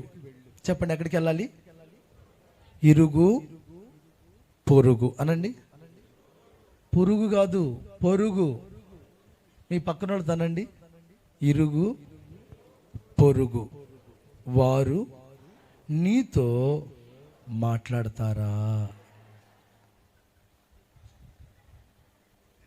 ఇప్పుడు కొంతమంది చూసుకున్నాండి, ఈ సంగతి నా తెలియదా, నా సంగతి నీకు తెలియదా? ఇప్పుడు దాకా మనం మాట్లాడుకున్నావా అనుకున్నారా? రెండవది, సమాధాన సంబంధమైన జీవితం. We are the peacemakers. We are the peace lovers. మనం సమాధానాన్ని కోరుకునే వారుగా మారాలి. సమాధానకరమైన సిద్ధ మనస్సు అనే జోడు ధరించుకొని మనం నిలబడాలి. కొలస్సీ 3:15 రాయబడింది, క్రీస్తు అనుగ్రహించే సమాధానం నిన్ను ఏలాలి. సమాధానాన్ని కోరుకోవాలి, సమాధానం పరిచే వ్యక్తిగా ఉండాలి. ఈ రోజున చాలా మంది జీవితంలో ప్రార్థన ఎక్కువైందా, భక్తి ఎక్కువైందా, అభిషేకం ఎక్కువైందా, కొంచెం వాక్యం చదవటం ఎక్కువైందా, వాక్య జ్ఞానం ఎక్కువైపోయిందా, ఇక చూడు కంటి చూపే కానీ నోటి మాట ఉండదు. ఏముండదు? ఏముండదు? ఏముండదు? ఎందుకు ఉండదు అంటే, అమ్మో వాళ్ళు అపవిత్రులు, నేను చాలా పరిశుద్ధుణ్ణి, వాళ్ళు వేరు, నేను వేరు. నేను అంటున్నాను, మనం అందరితో సమాధానంగా ఉండాలి. సత్యమైతే అందరితో సమాధానంగా ఉండాలి. నా ప్రభు అయిన యేసు సిలువలో వేలాడుతున్నప్పుడు వీరేమి చేయుచున్నారో వీరు తెలియదని అందరినీ క్షమించాడు. కానీ అందరితో కలిసి ఉండలేదు. పునరుద్ధానుడైన తర్వాత తన వారితోనే కలిసి ఉండటానికి వచ్చాడు. సమాధానం కలిగి ఉండటం అంటే వాళ్ళు ఆడినట్టు ఆడటం, వాళ్ళు పాడినట్టు పాడటం, వాళ్ళు చెప్పినట్టు చేయటం కాదు. నీ మనసులో దోషారోపణ కలుగుకుంటున్నట్లు, ఎవరికి నీ భక్తి నీ సమర్పణ అభ్యంతర కారణంగా ఉండకూడనట్లు. బట్టలు అయితే వేసుకున్నారండి, చేస్తారండి, గంటలు గంటలు ప్రార్థన అయితే గొప్ప భక్తి పరులాగా ఫీల్ అవుతారండి. కానీ కడుపంతా కుళ్ళే, నోటి మాట అంతా కఠినత్వమే. వెళ్తారండి మందిరానికి, ఇరుగు పొరుగు వారితో సమాధానం ఉండదు అనే పేరు రాకుండా నీ సమాధాన సువాసన నీ ఇరుగు పొరుగు వారికి వ్యాపించాలి. వారు ఎప్పుడు రక్షణ పొందుతారు? నీ వీధి ఎప్పుడు నువ్వు కదిలిస్తావు? నీ వాడకు నువ్వు దీవెనగా ఎప్పుడు మారుతావు? అందరి రక్షణ కోసం అయితే ప్రార్థన చేస్తావు, కానీ అందరితో నువ్వు సమాధానంగా ఉండలేవు. నా ప్రియ దేవుని బిడ్డలారా, ఇవి సమాధానం లేని కాలాలు. భార్య భర్తలారా సమాధానంగా ఉండండి. విశ్వాసులారా సమాధానంగా ఉండండి. నేను చోటు కూర్చున్నా, నువ్వెందుకు కూర్చున్నావు, నీ చెయ్యి నాకెందుకు తగిలింది, నీ సంగతి నాకు తెలియదా అని జుట్లు పట్టుకోకండి, పిడిగుద్దులు గుద్దుకోకండి, నోటి మాట జారకండి. సమాధాన పరుచువారు ధన్యులు. సమాధాన సంబంధమైన ఆత్మ మనకు కావాలి. కొన్నిసార్లు మీ ఇంట్లో భర్త ఆవేశపడతాడు. ఆవేశపడ్డాడని నువ్వు నోరు అంతేసుకుని లేవకూడదు. కొన్నిసార్లు ఎన్నో పనుల భారంతో భార్య ఆయాసపడి ఏదో మాట్లాడతారు. నేను పురుషుణ్ణి, నేను వింటానా అని అంటూ ఒకరిని ఒకరు సహించండి అనండి. ఆమేన్ అని. ఆమేన్. భర్తను భార్య నువ్వు సహించుదువుగాక. ఓ భర్త, నీ భార్యను నువ్వు సహించుదువుగాక. ఓ పిల్లలారా, ఇదిగో నిశ్చయముగా మీ తల్లిదండ్రులు తెలుసో తెలియకో అంటున్న మాటలను మీరు సహించండి.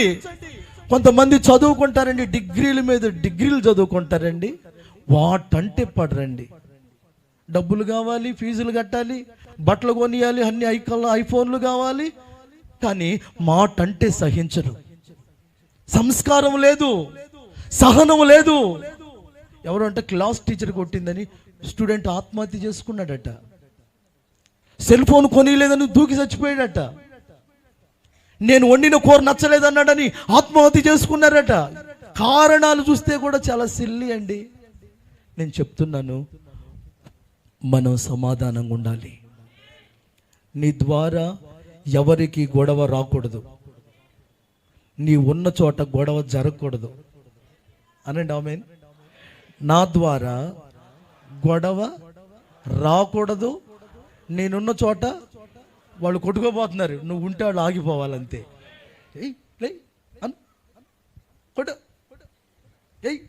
అనకూడదు. నీకు తెలీదా? ఆ పక్కన చెప్తా అనకూడదు. ఎందుకో తెలుసా? సమాధాన పరచుటయే దేవుని స్వభావం. తండ్రితో మనల్ని సమాధాన పరచుటకు ఆయన రక్తాన్ని ఇవ్వటానికి వచ్చాడు. సమాధానం కోసం ఎంతకైనా మనం ఓర్చుకుందాం.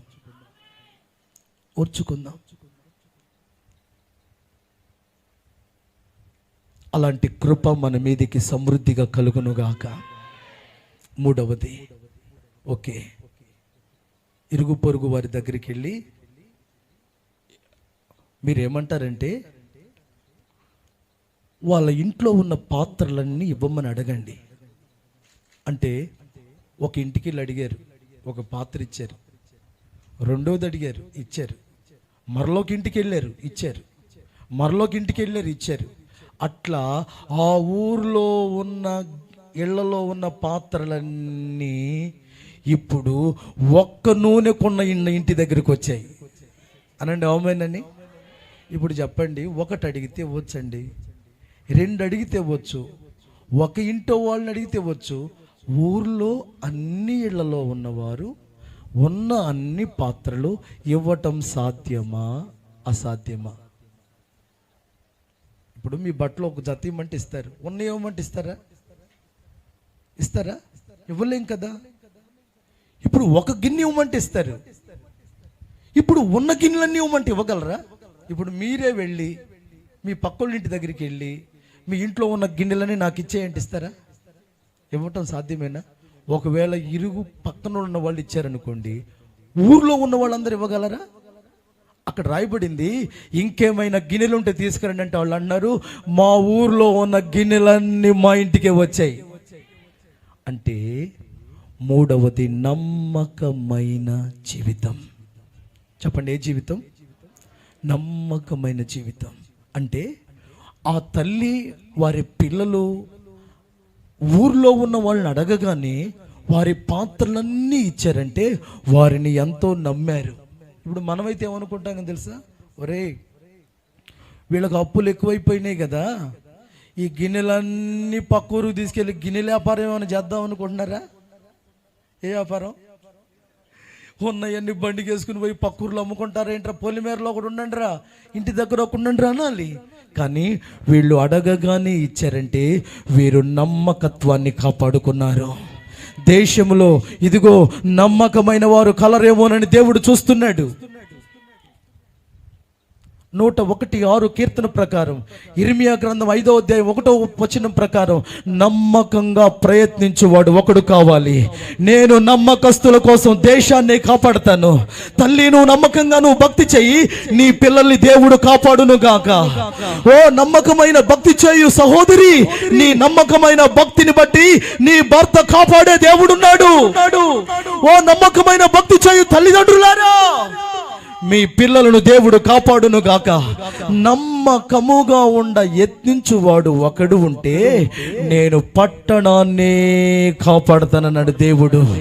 నమ్మకత్వాన్ని కాపాడుకో, నీ నమ్మకత్వాన్ని బట్టి నీ కుటుంబాన్ని దేవుడు కాపాడుతాడు. నమ్మకత్వాన్ని కాపాడుకో, నీ నమ్మకత్వాన్ని బట్టి నీ ఇంటిని దేవుడు కాపాడుతాడు. నమ్మకమైన వానికి మీ దీవెనలు మెండుగా ఇచ్చే దేవుడు ఉన్నాడు. మనము నమ్మదగని వారమైన మనల్ని దేవుడు నమ్మకమైన వారిగా ఎంచాడు. కనుక భార్య భర్తను నమ్మలేని రోజులు, భర్త భార్యను నమ్మలేని రోజులు, తల్లిదండ్రులు పిల్లల్ని తల్లిదండ్రుల్ని నమ్మలేని రోజుల్లో మనమున్నాం.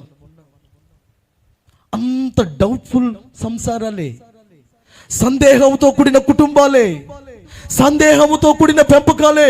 ఏమో ఎవరితో మాట్లాడారు, ఏమో ఏదయిందో, అక్కడ ఏం జరిగిందో అంటే అలా నీవు సందేహింపబడ్డానికి కారణం ఏంటంటే నీలో ఆ నమ్మకమైన జీవితం లేదు. ఒక భార్య ఎలా ఉండాలో తెలుసా? నీవు ఏ మార్గంలో వెళుతున్నా నీ భర్త నిన్ను నమ్మగలిగినంత క్యారెక్టర్ నువ్వు బిల్డప్ చేయాలి. ఒక భర్త ఎలా ఉండాలో తెలుసా? ఏ రాత్రి ఏ పగలు వెళ్ళినా తన భార్య తను నమ్మగలిగిన స్థాయిలో అతడు నమ్మకస్తుడై సంసారం చేయాలి. పిల్లలు ఎలా ఉండాలో తెలుసా? పల్లెటూరులో ఉన్న పట్టణాలకు వెళ్ళినా తల్లిదండ్రులు నమ్మదగిన విధంగా వారు తమ కార్యాలయందు నమ్మకంగా ఉండాలి. ఈ రోజున నమ్మకత్వం కరువైపోతుంది. ఆలోచించి చూడండి. ఒక్క దేశంలో ఒక్కడు కూడా లేడని ప్రభు బాధపడుతున్నాడు. ఈ రోజున దేవుని యొద్ద నుంచి నీకేమైనా కావాలని కోరుకుంటే నమ్మకమైన జీవితాన్ని ప్రభుని అడుగు. నమ్మకమైన వారికి దీవెనలు కలుగుతాయి. ఆమె ఆమెనండి. మీకు హెబ్రీ పత్రిక 3:5-6 వచనాల్లో రాయబడిన ఒక మాట చెప్తా.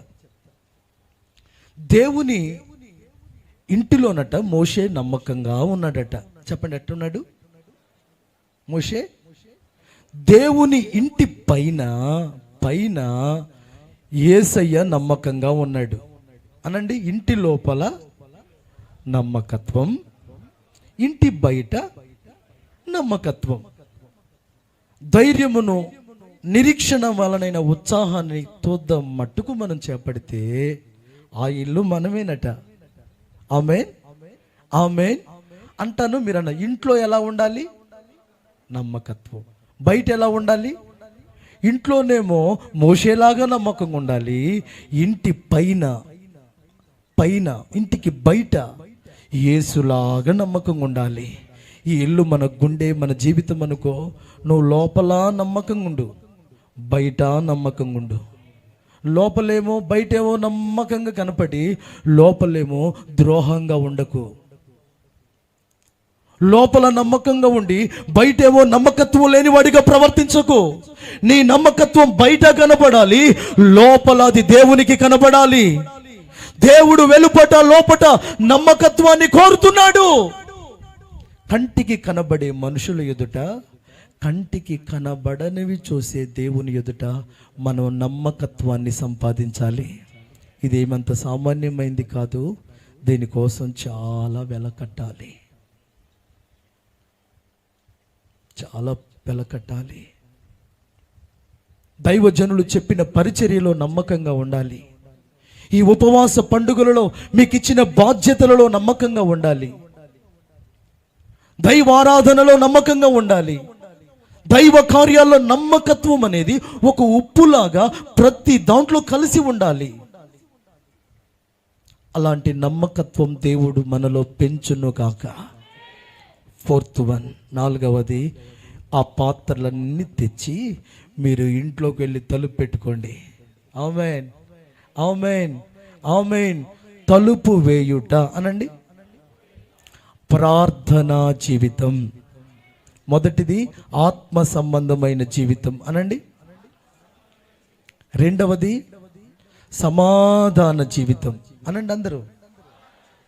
మూడవది నమ్మకమైన జీవితం. నాలుగవది ప్రార్థనా జీవితం. మత్తయి సువార్త 6:6 ప్రకారం,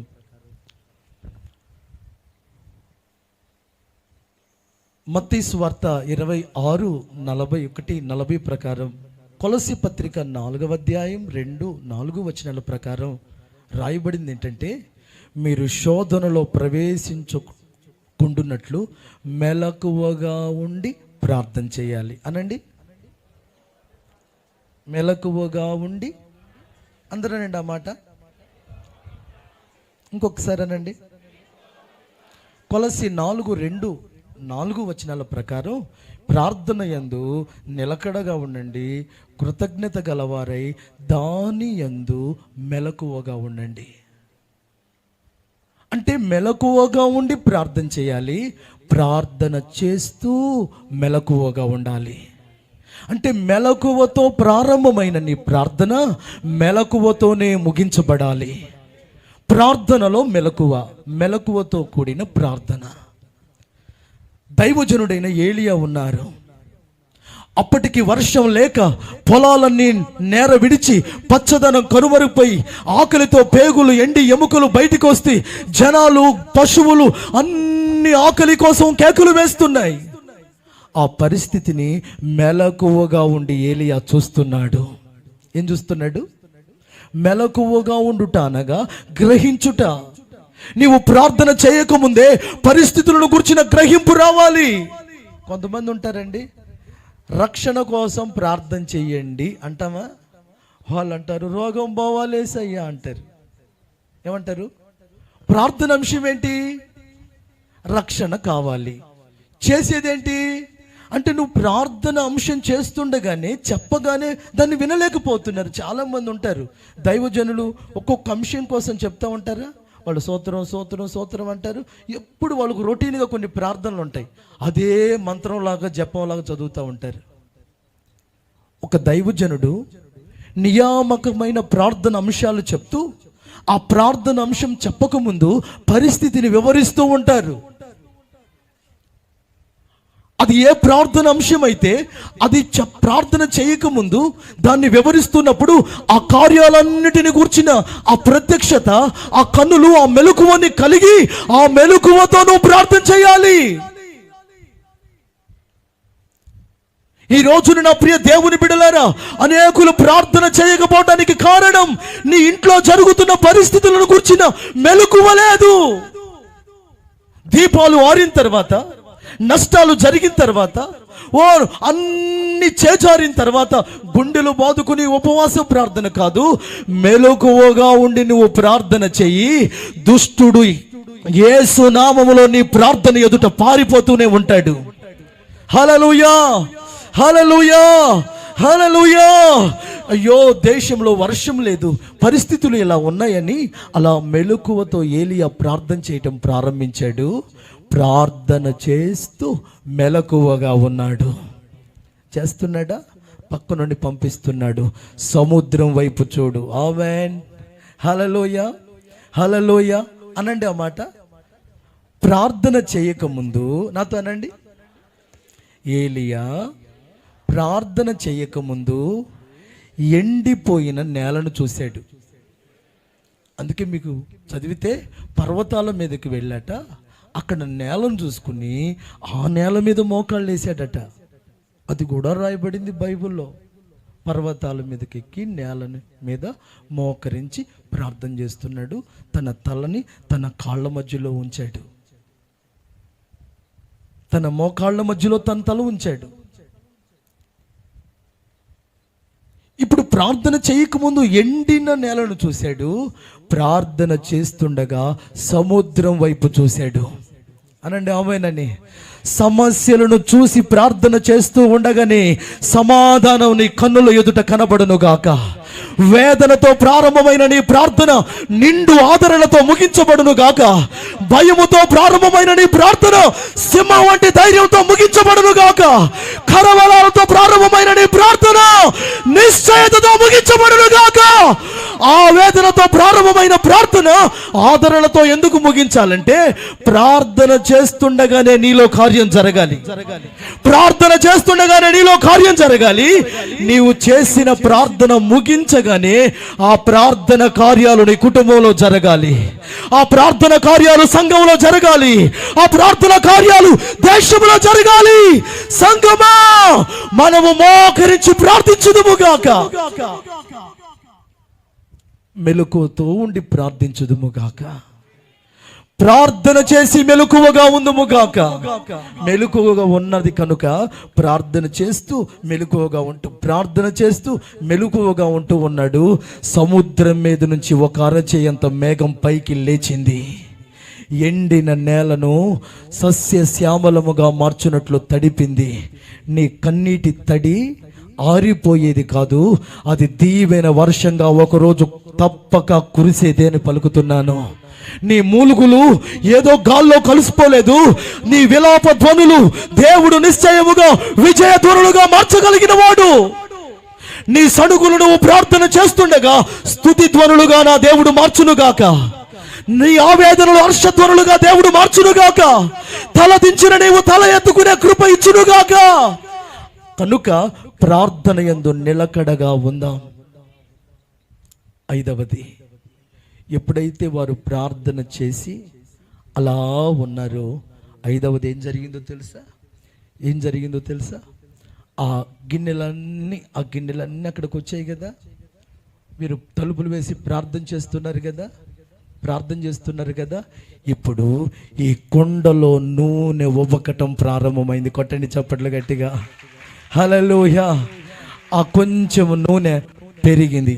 ఆమేన్ అనండి. నూనె పెరిగింది అనండి. ఇంకా అనండి. నూనె పెరిగింది అనండి. ఇంకా పెరిగింది. ఇంకా నేనంటాను పెరిగిందని మీరు అనాలి. ఇంకా ఇంకా ఇంకా గిన్నెలు నింపుతూ ఉంది. కొట్టు చప్పట్లు గట్టిగా. ఇంకా పెరిగింది, గిన్నెల్ని నింపింది. ఇంకా పెరిగింది, పాత్రలను నింపింది.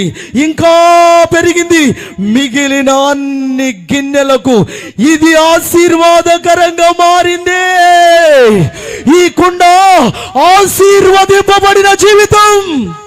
ఒక్కటే ఉందనుకున్నారు, ఒక్కటున్నా పర్వాలేదు, అన్నిటికీ దీవెనగా మారింది. నీ కుటుంబంలోను ఒక్కడివి చాలు యేసు నామములో. నీ సంఘములోను ఒక్కడివి చాలు యేసు నామములో. దేవుని ఆత్మ నిన్ను రేపును గాక, దేవుని ఆత్మ నిన్ను స్పందింపచేయును గాక. సేవలోని ఒక్కడివి చాలు, మినిస్ట్రీలోని ఒక్కడివి చాలు, దేశములోని ఒక్కడివి చాలు. ఎందుకంటే నీవు ఖాళీ అయిపోయినవే, కానీ ఖాళీ అయిన నీ అనుభవాలు నింపడానికి కారణంగా మారాయి. దిగజారిన నీ అనుభవాలు అనేక అనుభవాలలో ఎగబాగటానికి కారణంగా మారాయి. నేనంటాను, అది ఆశీర్వదింపబడిన జీవితం. కొట్టు చప్పట్లు. ఓ, స్త్రీలలో నీవు ఆశీర్వదించబడిన దానవు, పురుషులలో నీవు ఆశీర్వదించబడిన దానవు. తల్లి గర్భమందు పిండముగా లేకముందే మనల్ని ఆశీర్వాదాలకు వారసులుగా పిలిచాడు. నమ్మిన వారందరూ చప్పట్లు కొట్టండి. ఎస్, నేను అలా ఉన్నానన్న వారు ప్రభువుని స్తుతించండి. సంతోష ధ్వనులతో ప్రభువుని స్తుతించండి. పేతురు 1 పత్రిక 3:9 చెప్తుంది, ఆశీర్వాదాలకు వారసులగుటకే ప్రభు మనల్ని పిలిచాడు. ఆదికాండం 12:2 రాయబడింది, ఆయన అబ్రహామును ఆశీర్వదించాడు, ఆశీర్వాద కారణంగా చేశాడు. అబ్రహామును ఆశీర్వదించు వారందరూ ఆశీర్వదించబడ్డారు. అయితే ఒక పాఠం, ఖాళీ అయినా నువ్వు నిలబడే ఉంటావా? గాయాల పాలైనా ఓర్చుకునే ఉంటావా? అవమానాల పాలైనా ఆయన ఉన్నాడని ఆయన వైపు చూస్తూ ఉంటావా? అలా అయితే నీవు తరుగుతూ వచ్చిన అనుభవాలు పెరుగుతూ పోతాయి.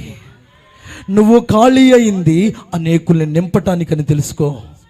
ఒకవేళ మీలో ఇంకా నాకు కన్నీళ్ళు ఎన్ని కాలం, ఇంకా ఈ కొదువ ఎంతకాలం, నాకెందుకు ఈ లోటు, నాకెందుకు ఈ బాధ, నాకెందుకు ఈ నొప్పి, నాకెందుకు ఈ ముళ్ళంటే, దేవుడు నీ గాయాలనే అనేకులకు దీవెనగా మార్చబోతున్నాడు. నీ కన్నీళ్ళనే అనేకులకు దీవునిగా మార్చబోతున్నాడు. నీ ఒంటరితనాన్ని దీవెనగా మార్చే దేవుడున్నాడమ్మా. నీ అపనిందలనే దీవెనగా మార్చే దేవుడున్నాడు. సహోదరుడా, ఎవరు నీ దేవుడు? అనాథగా విడిచిపెట్టేవాడు కాదు. ఒంటరిగా ఉన్న నిన్ను కలుసుకున్నాడు. వేలకు నిన్ను దీవెనగా మారుస్తాడు. వేలకు నిన్ను దీవెనగా మారుస్తాడు. వేలకు దీవెనగా మారుస్తాడు. నిశ్చయముగా ఆశీర్వదించబడిన వాడా రమ్ము అని అనేకులు నీకు ఆహ్వానాన్ని పలుకుదురుగాక. యేసు నామములో వెలుపడెందుకున్నావు, రా అని పిలుస్తారు. నీ ఆశీర్వాదమే నీకు ఆహ్వానికి కారణంగా మారునుగాక. రాసుకోండి నీ గుండెల్లో. నిరాకరణల మధ్యలో, నిరాధరణల మధ్యలో కృంగిపోయావా? ఆదరణ లేక గాలి వాన చేత కొట్టబడిన దానా, నిన్ను ఆయన ఆశీర్వాదకరంగా మారుస్తున్నాడు. ఆ ఖాళీ నూనె కుండకే మాట ఉంటే ఏమంటుందో తెలుసా? మీరు అన్నారు ఒంటరిగా ఉన్నావు, ఇంట్లో ఆ ఇళ్ళన్నీ అట్లా ఉన్నాయి, మీ ఇల్లేంది ఇలా ఉంది అన్నావు కదా. ఇప్పుడు మీరందరూ నా దగ్గరికి వచ్చారు. కొట్టండి చప్పట్లో. యేసు నామములో నీకు దూరమైన వారందరూ నిన్ను వెతుకుతూ వచ్చుదురుగాక. నమ్మిన వారందరూ ఆమేనండి. నీ పేరు చెడ్డదని కొట్టివేసిన వారందరూ నీ కీర్తిని వ్యాపింప చేయబోతున్నారు యేసు నామములో. నీ ముఖం చూడకూడదు అనుకున్న వారు నీ ముఖమును వెతుకుతూ రాబోతున్నారు. రాజులు నీ ముఖ కాంతికి లేచి వచ్చుదురుగాక. అలా ఆశీర్వాదకరంగా నిన్ను నీ పిల్లల్ని దేవుడు మార్చునుగా. ఈ రోజున ఈ సేవ ఇంత దీవెనకరంగా మారటానికి కారణం, మనకు ఆశీర్వాదకరంగా ఈ స్థలములో నిలిచి పానార్పణంగా పోయబడిన మన తండ్రి మనకు ఆశీర్వాదానికి కారణమై ఉన్నాడు. ఒంటరిగా ఈ స్థలానికి వచ్చి బహుమూర్ఖమైన పరిస్థితుల మధ్యలో, బహు కఠినమైన పరిస్థితుల మధ్యలో ఒంటరిగా వచ్చిన ఇదిగో మన తల్లిని వేల మందికి దీవెనగా ఆశీర్వాదకరంగా మార్చిన దేవుడు మన సురేషయ్య దేవుడు మన దేవుడై ఉన్నాడు. మన మేరమ్మ తల్లి దేవుడు మన దేవుడై ఉన్నాడు. ఇప్పుడు నీ దేవుడు నా దేవుడై ఉన్నాడని జనులు చెప్పబోతున్నారు. నీ దేవుడు నా దేవుడని ప్రజలు చెప్పబోతున్నారు.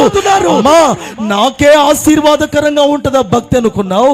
లేదు, నీ పిల్లల పిల్లల పిల్లలకు నువ్వు ఆశీర్వాదకరంగా ఉండబోతున్నావు. అబ్రహాముకు ఇస్సాకుకు ఆశీర్వాదకరంగా ఉండినట్లే, ఇస్సాకు యాకోబుకు ఆశీర్వాదకరంగా ఉండినట్లే నీవు నీ తరతరములకు ఆశీర్వాదకరంగా ఉండబోతున్నావు. ఆశీర్వాదం అనగానే డబ్బు అనకండి, ఆశీర్వాదం అనగానే బిల్డింగ్లు అనుకోకండి, ఆశీర్వాదం అనగానే ఆస్తులు అనుకోకండి. ఆశీర్వాదం అంటే ఏంటో తెలుసా? నిన్ను మండిస్తున్న అభిషేకమే ఆశీర్వాదం. నీలో ఉన్న నిరీక్షణ గల బ్రతికే ఆశీర్వాదం. నీవు కలిగిన ప్రభు వలన అనుభవాలు. ఆస్తులున్నాయి, గొర్రెలున్నాయి, ఒంటెలున్నాయి, దాసులున్నారు, దాసురాండ్లు ఉన్నారు.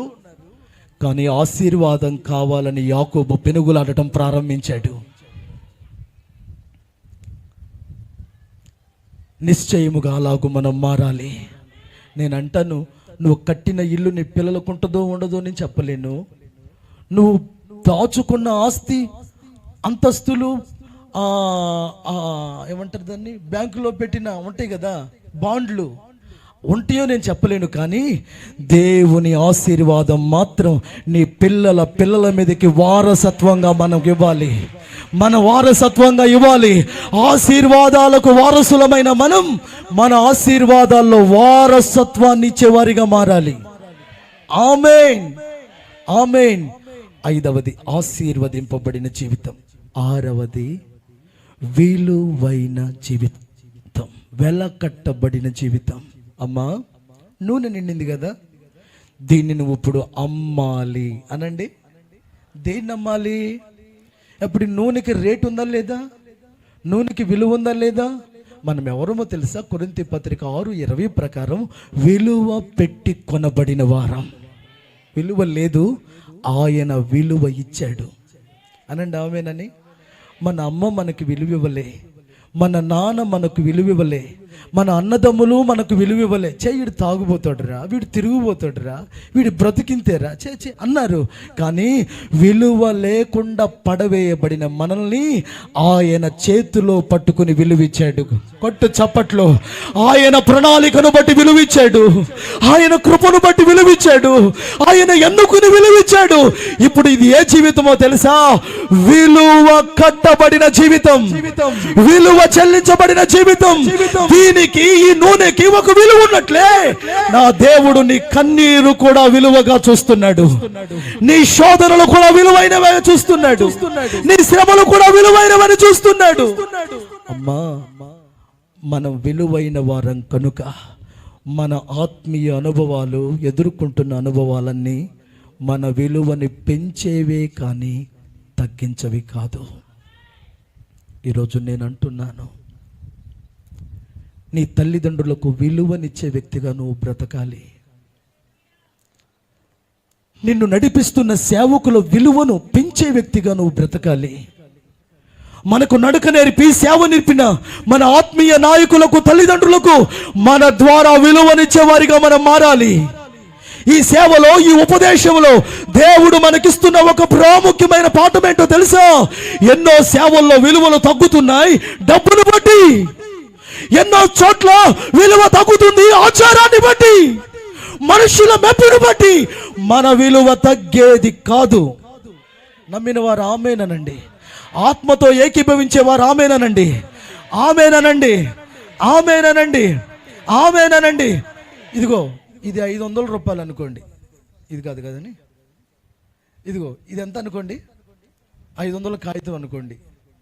ఇప్పుడు దీన్ని ఎక్కడ పెట్టా, నేను బల్ల మీద పెట్టా, ఇదెంత, ఇప్పుడు బల్ల కింద పెట్టా, దీని విలువ ఎంత, దీన్ని మడిసి జేబులో పెట్టా, విలువ ఎంత, దీన్ని నలిపేసి పక్కన పడేసా, ఎంత, నలిపినా దాని విలువ తగ్గిందా, పైన పెట్టినా తగ్గిందా, కింద పెట్టినా తగ్గిందా, పిచ్చి కాగితాల్లో పెట్టినా తగ్గిద్దా, తగ్గదు. మనము విలువైన వారం కనుక మనము ఎక్కడ ఉన్నాం విలువే, అంతే అంతే అంతే.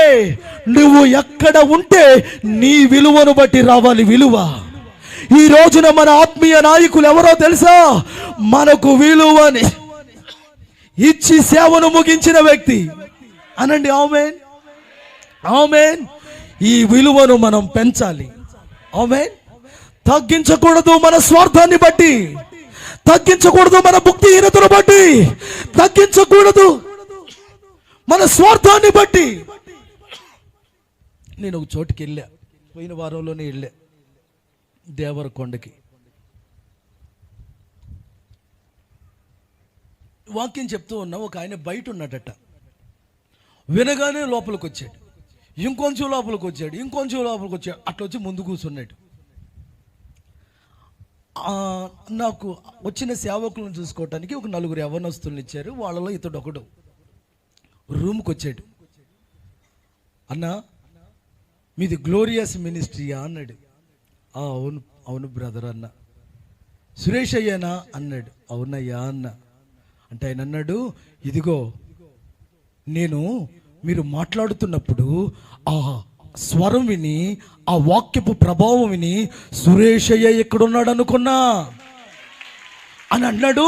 ఇక నన్ను గురించి మాట్లాడుతున్నా, సురేషయ్య ప్రత్యక్షత ఎంత గొప్పది, ఎంత ఘనంగా పెంచాడు, ఎంతటి ఉన్నతమైన పెంపకం అని ఆయన అంటుంటే నాకెంత సంతోషం పెంచిందంటే, అయ్యా మేము గాడిద లాంటి వాళ్ళం, ఆ దైవజనుని నీడలో, ఆ ప్రేమలో, ఆ దయలో, ఆ కనికరంలో పెరిగి ఈ స్థాయికి వచ్చాం. ఆ దైవజనుని హస్త నిక్షేపణ ఆశీర్వాదమే మా విలువకి కారణం. కనుక ఎంత డబ్బులు ఇస్తారు అని నేను ఎప్పుడు అడగలే, ఎంత డబ్బులు లెక్క పెట్టుకోలే. ఎంతో మంది సేవకులు డబ్బు కోసం కూలికి బోధిస్తున్నారు, కానీ మన దైవజనుడు విలువతో ఉపదేశాన్ని ఇచ్చి తన జీవితాన్ని ముగించాడు. మన గ్లోరియస్ మినిస్ట్రీ భూమి మీద ఉన్నంత కాలం, ప్రభు వచ్చేంత కాలం ఈ విలువ మన ద్వారా పెరిగేదే కానీ తగ్గేది కాదంతే. డబ్బు కోసం ఎవడు బ్రతకని, మనమైతే దేవుని మహిమ కోసమే బ్రతకాలి. దేవుడు మనకు ఆ కృపనిచ్చాడు. మనకిచ్చిన తల్లిదండ్రులు, మనకిచ్చిన నాయకులు, మన ఎడల బాధ్యత కలిగిన వారు, ఎంత కనికరం వాత్సల్యత కలిగిన వారు, వారే మనల్ని విడిచిపెడితే, వారే మనల్ని మర్చిపోతే, వారే మనల్ని పారవేస్తే మనం ఎక్కడ ఉండే వారమో కదా. నా ప్రియ దేవుని బిడ్డలారా, నిన్ను బట్టి తల్లిదండ్రులకు విలువ రావాలి. చేతులు జోడించి చెప్తున్నాను, ఈ రోజున తల్లిదండ్రులు చాలా ఘోరంగా దిగజారిపోయిన వారు కూడా ఉన్నారు. ఈమె మా అమ్మ, ఈమె మా నాన్న అని చెప్పుకోలేనన్ని అవమానాల మధ్యలో కూడా తల్లడిల్లిపోతున్న పిల్లలు ఉన్నారండి. కారణం ఏంటంటే వారికి ఉన్న అలవాట్లు, పద్ధతులు, సంబంధాలు, అనుబంధాలు. నేను అంటున్నాను, నా చేతులు 2 దండం పెట్టి మీ పిల్లల విలువ మీరు తగ్గనివ్వకండి. మిమ్మల్ని బట్టి నా తండ్రి ఈయన, నా తల్లి ఈమె అని చెప్పుకోలేని దిగజారిన స్థితిలో మీరు ఉండకండి. మిమ్మల్ని బట్టి మీ పిల్లలకు పేరు రావాలి. పిల్లలారా, మిమ్మల్ని బట్టి పేరు రావాలి, విలువ పెరగాలి. అనండి అనండి అనండి. పిల్లల్ని బట్టి తల్లిదండ్రులకు విలువ అనండి అందరూ. పిల్లల్ని బట్టి తల్లిదండ్రులకు, సేవకుల్ని బట్టి నాయకులకు, నాయకులను బట్టి సేవకులకు విలువ పెరగాలి. విలువ పెరుగుట వలన ఆ వేళ మన జీవితాలకు ఎంతో లోటును తీరుస్తుంది. డబ్బు తగ్గిన పర్వాలే,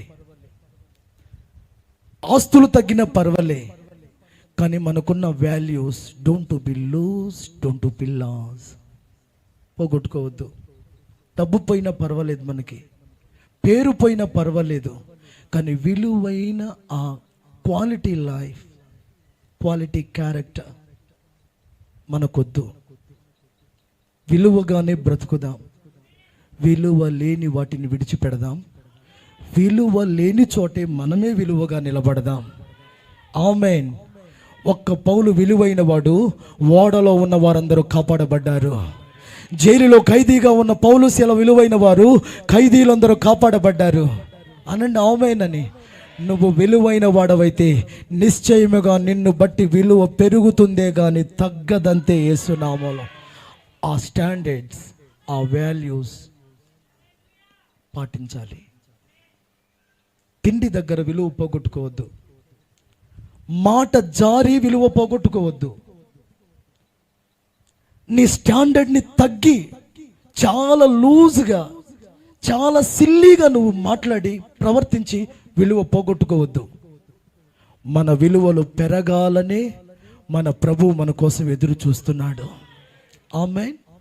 వెల ఇచ్చి ఎందుకు కొన్నాడంటే మన విలువ పెంచాలని. వెల ఇచ్చి రక్షించాడు. ఈ వెల పెరిగి పెరిగి ఆకాశమంత ఎత్తుగా పెరగాలి. మనకు విలువైన జీవితం ఇచ్చాడు, సేవ ఇచ్చాడు, కృప ఇచ్చాడు, ప్రత్యక్షత ఇచ్చాడు. అది పెరిగే విధంగా మనం ప్రవర్తించాలి.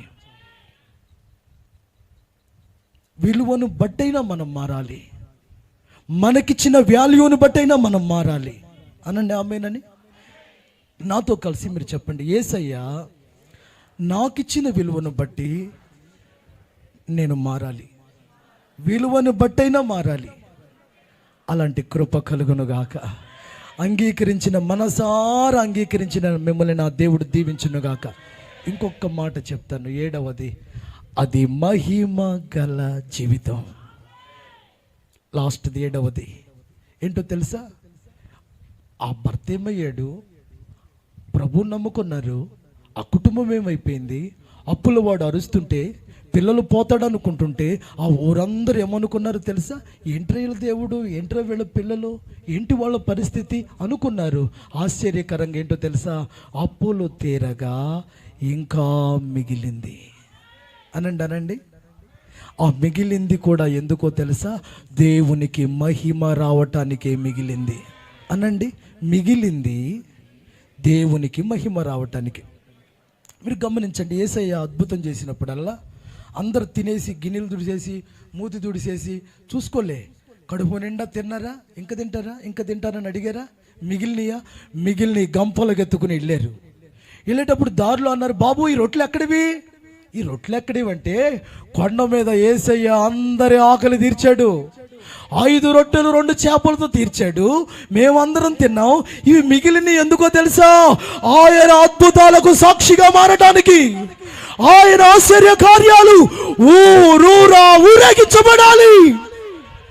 ఈ రోజున కరోనా వచ్చింది, పోయింది, మనం మిగిలే ఉన్నాం. రోగం వచ్చింది, పోయింది, మనం మిగిలే ఉన్నాం. శోధనలు వచ్చాయి, ఇంకా మనం మిగిలే ఉన్నాం. కన్నీళ్లు వచ్చాయి, మిగిలే ఉన్నాం.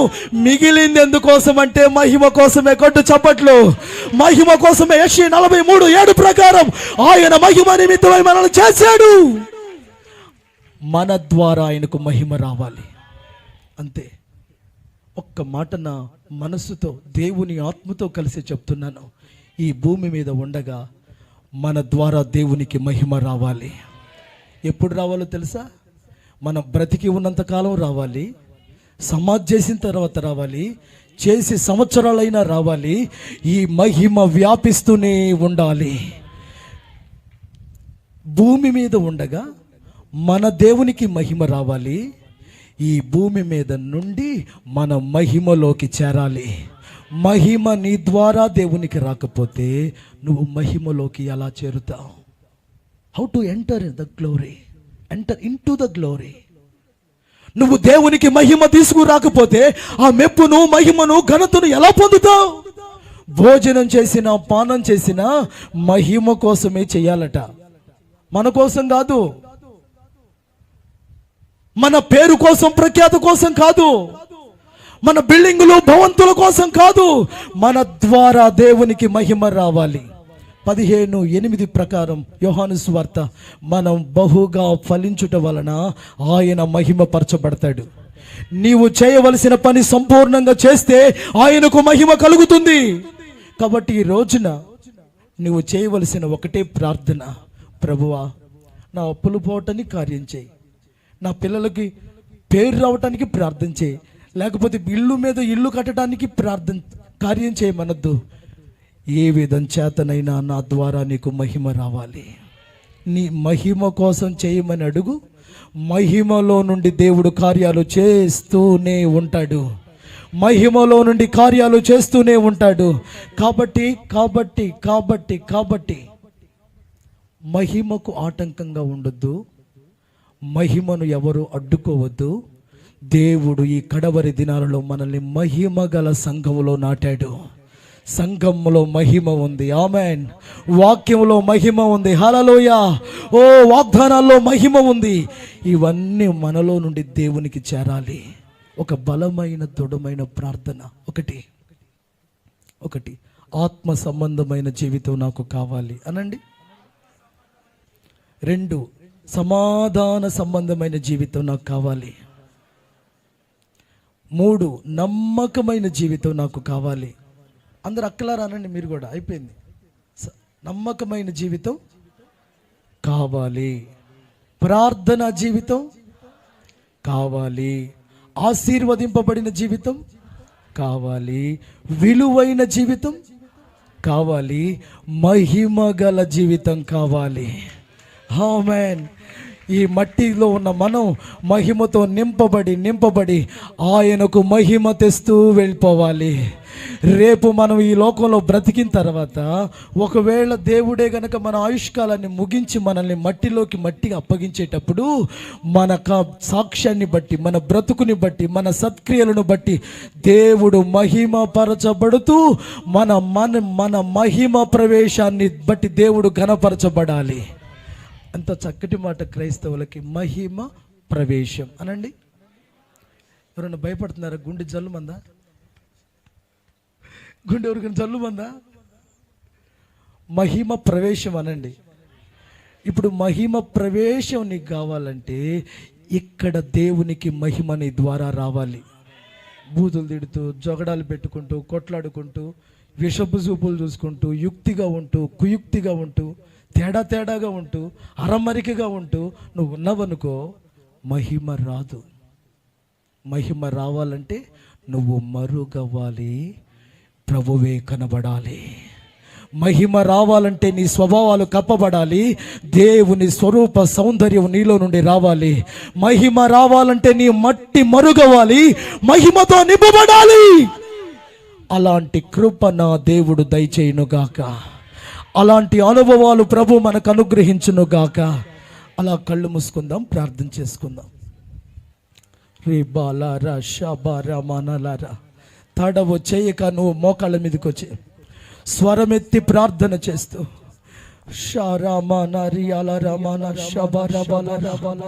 నీ కుండలో నూనె ఉందా?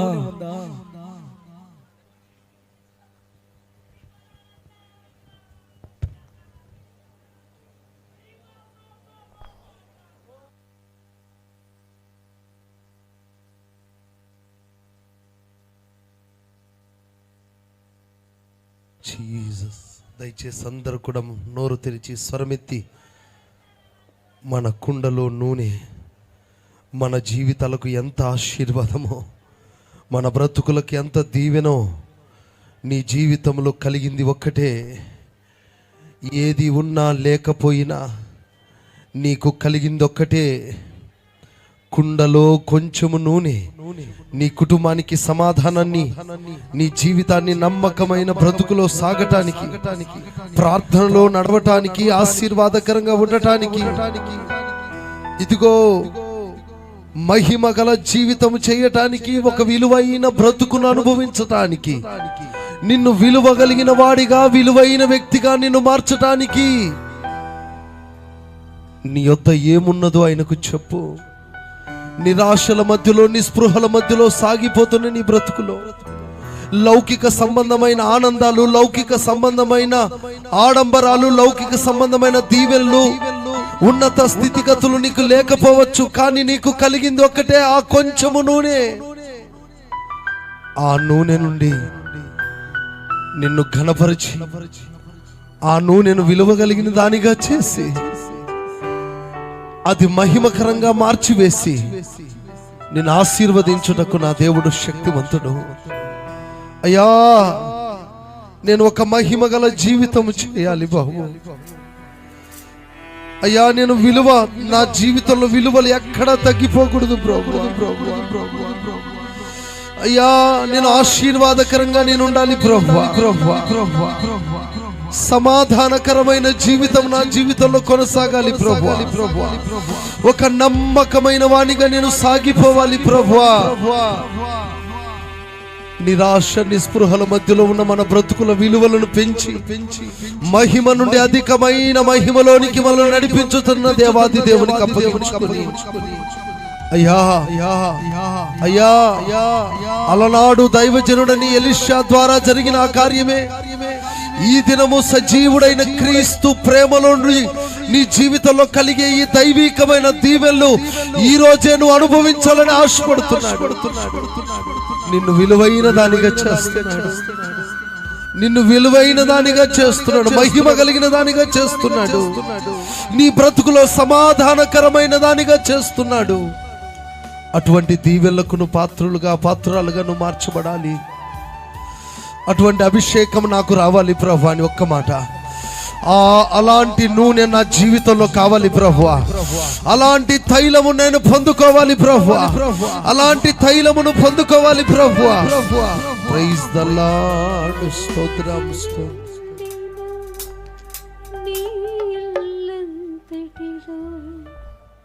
నమ్మకముగా నీ నడుచుకుందునే, నీ అభిషేకముతో వర్ధిల్లుచు. అందరూ కూడా మోకరించండి. ఈరోజు ఒక బలమైన ఆత్మ చేత నింపబడదాం. ఆమేన్, ఆమేన్. మోకరించండి. ఒక 5 నిమిషాలు అందరూ కూడా. ఆమేన్. ప్రభువు జీవముకై మహిమ కలిగిన నీలో నమ్మకముగా నీ నడుచుకుందునే, ఆమేన్. మహిమతో నిండిన నీలో నమ్మకముగా నీ నడుచుకుందునే, నీ అభిషేకముతో వర్ధిల్లుచు, నీ అభిషేకముతో వర్ధిల్లుచు. స్తోత్రం. జీవింతునే, రాబోవు జీవముకై జీవింతునే, రాబోవు జీవముకై ఆరాధింతునే, కృపా కృపాయని ఆరాధింతునే, సర్వాధికారికి స్తోత్రమని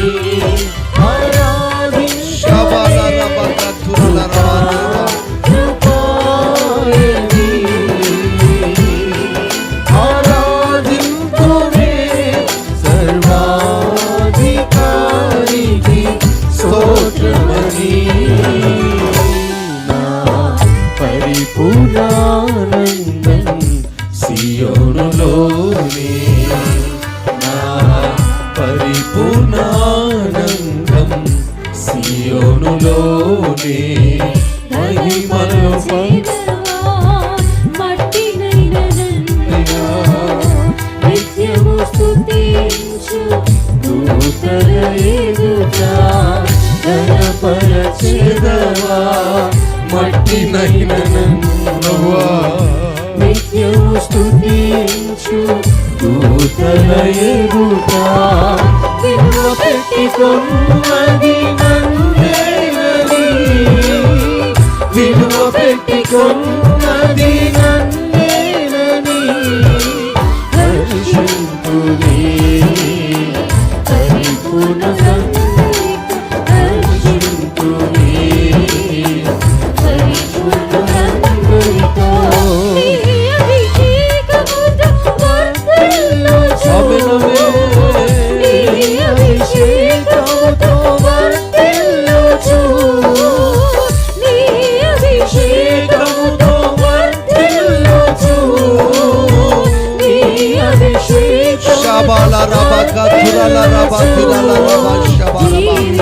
ఆమేన్ ఆమేన్. ఒక బలమైన అభిషేకాన్ని మనం నింపుకొని ఓ హల్లెలూయా నిన్ను విలువ పెట్టి కొనగలిగిన ఆమేన్ ఆరాధించునే కృపాయని. ఒక బలమైన అభిషేకం నీ మీద నీ విలువ పెంచి నిన్ను మహిమకు చేర్చగలిగిన ఒక అభిషేకం. హల్లెలూయా సమృద్ధి నూనె కలుగును గాక. ఆమేన్ ఆమేన్. కృపాయని ఆరాధించునే సర్వాధికారికి స్తోత్రమని ఆరాధించునే కృపాయని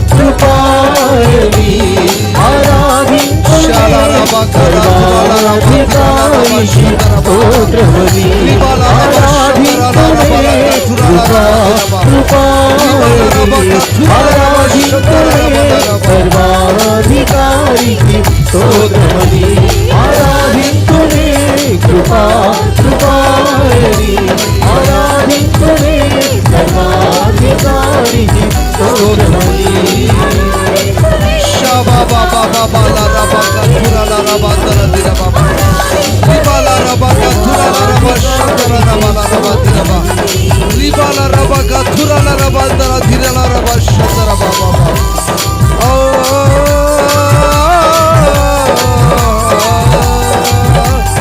అభిషేకం తైలము నీ కుండలో తైలం ఖాళీ కుండ కాదు, తైలముతో నింపబడిన కుండగా విలువ పెంచే కుండగా.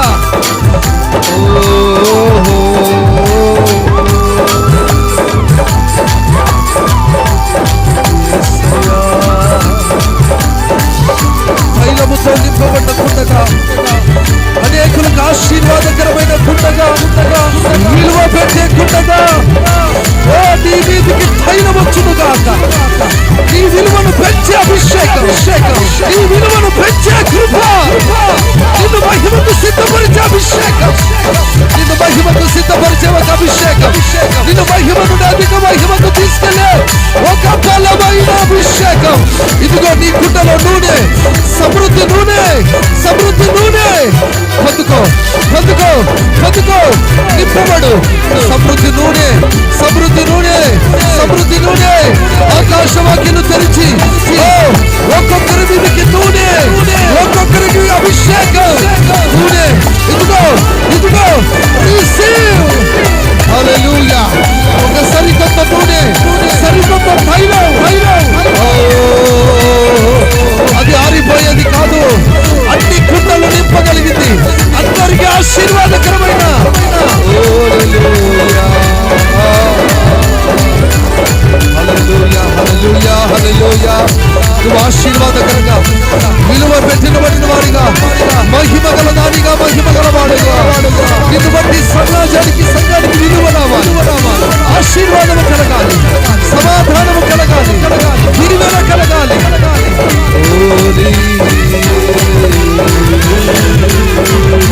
అభిషేకమా అభిషేకమా అభిషేకమా అభిషేకమా.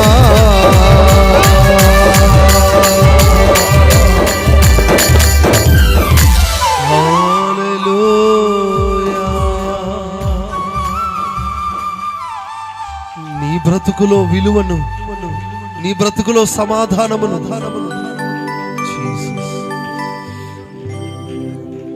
మహిమకు సిద్ధపడే భాగ్యాన్ని మనం కలగ చేయాలి. యేసయ్యా ఆహా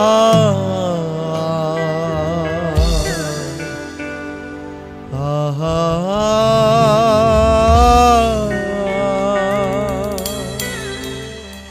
ప్రభు ఇంతగా మనను ప్రేమించిన ప్రేమ కొరకు స్తోత్రాలు చెల్లిద్దాం.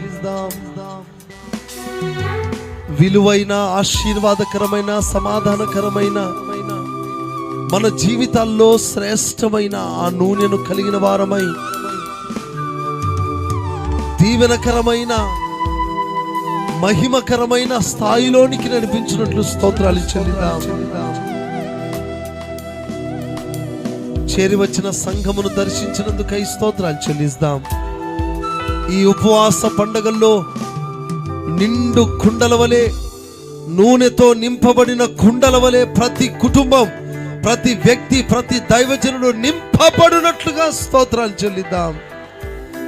తక్కువ కాని, ఎన్నడూ తరిగిపోని ఒక దైవీకమైన ఆశీర్వాదం, పరలోకం నుండి దిగి వచ్చిన అభిషేక తైలం, ఆ తైలముతో నింపునట్లు స్తోత్రాలు చెల్లిస్తాం. తండ్రి అయిన దేవునికి స్తోత్రాలు చెల్లిస్తాం. కుమారుడిని యేసయ్యకు స్తోత్రాలు చెల్లిస్తాం. పరిశుద్ధాత్మ దేవునికి స్తోత్రాలు చెల్లిస్తాం. ఆయన రాకడకు రాజ్యానికి సిద్ధపరచునట్టు స్తోత్రం చెల్లిద్దాం. స్తోత్రం, స్తోత్రం, స్తోత్రం, స్తోత్రం, స్తోత్రం. ప్రార్థన. ప్రేమగల తండ్రి, పరిశుద్ధుడైన మా ప్రభువా, జీవము గల యేసయ్యా స్తోత్రం. ఈ మధ్యాహ్న కాల సమయంలో మీ దాసులను అభిషేకించి మీరు మాతో మాట్లాడిన ప్రతి మాటను బట్టి స్తోత్రాలు. మా జీవితంలో విలువైనది, శ్రేష్టమైనది, ఆశీర్వాదకరమైనది, మహిమకరమైనది ఒక్కటే, మా మీదున్న అభిషేకం. అది చాలా విలువైందని, మా జీవితాలకు అది ఆశీర్వాదకరమైందని మీరు మాట్లాడారు. అట్టి అభిషేకం, అట్టి నూనె మా జీవితంలో సమృద్ధిగా పొందుకొని అనేకులకు దీవెనకరంగా మార్చమని మీ చేతులు కర్పించుకుంటూ కూడికను దీవించమని యేసు నామములో అడుగుచున్నాము తండ్రి. ఆమేన్. స్తోత్రం, స్తోత్రం, స్తోత్రం. నా ప్రాణమా, నా ప్రాణమా ఆయన చేసిన ఉపకారంలో దేనిని మనం. ఆమేన్. హల్లెలూయా, హల్లెలూయా. మరలా తిరిగి సాయంకాలం కరెక్ట్గా 6 గంటలకు ప్రారంభించడం జరుగుతుంది. 7:30 దైవజనులకు వర్తమానం అందిస్తాం. ప్రైజ్.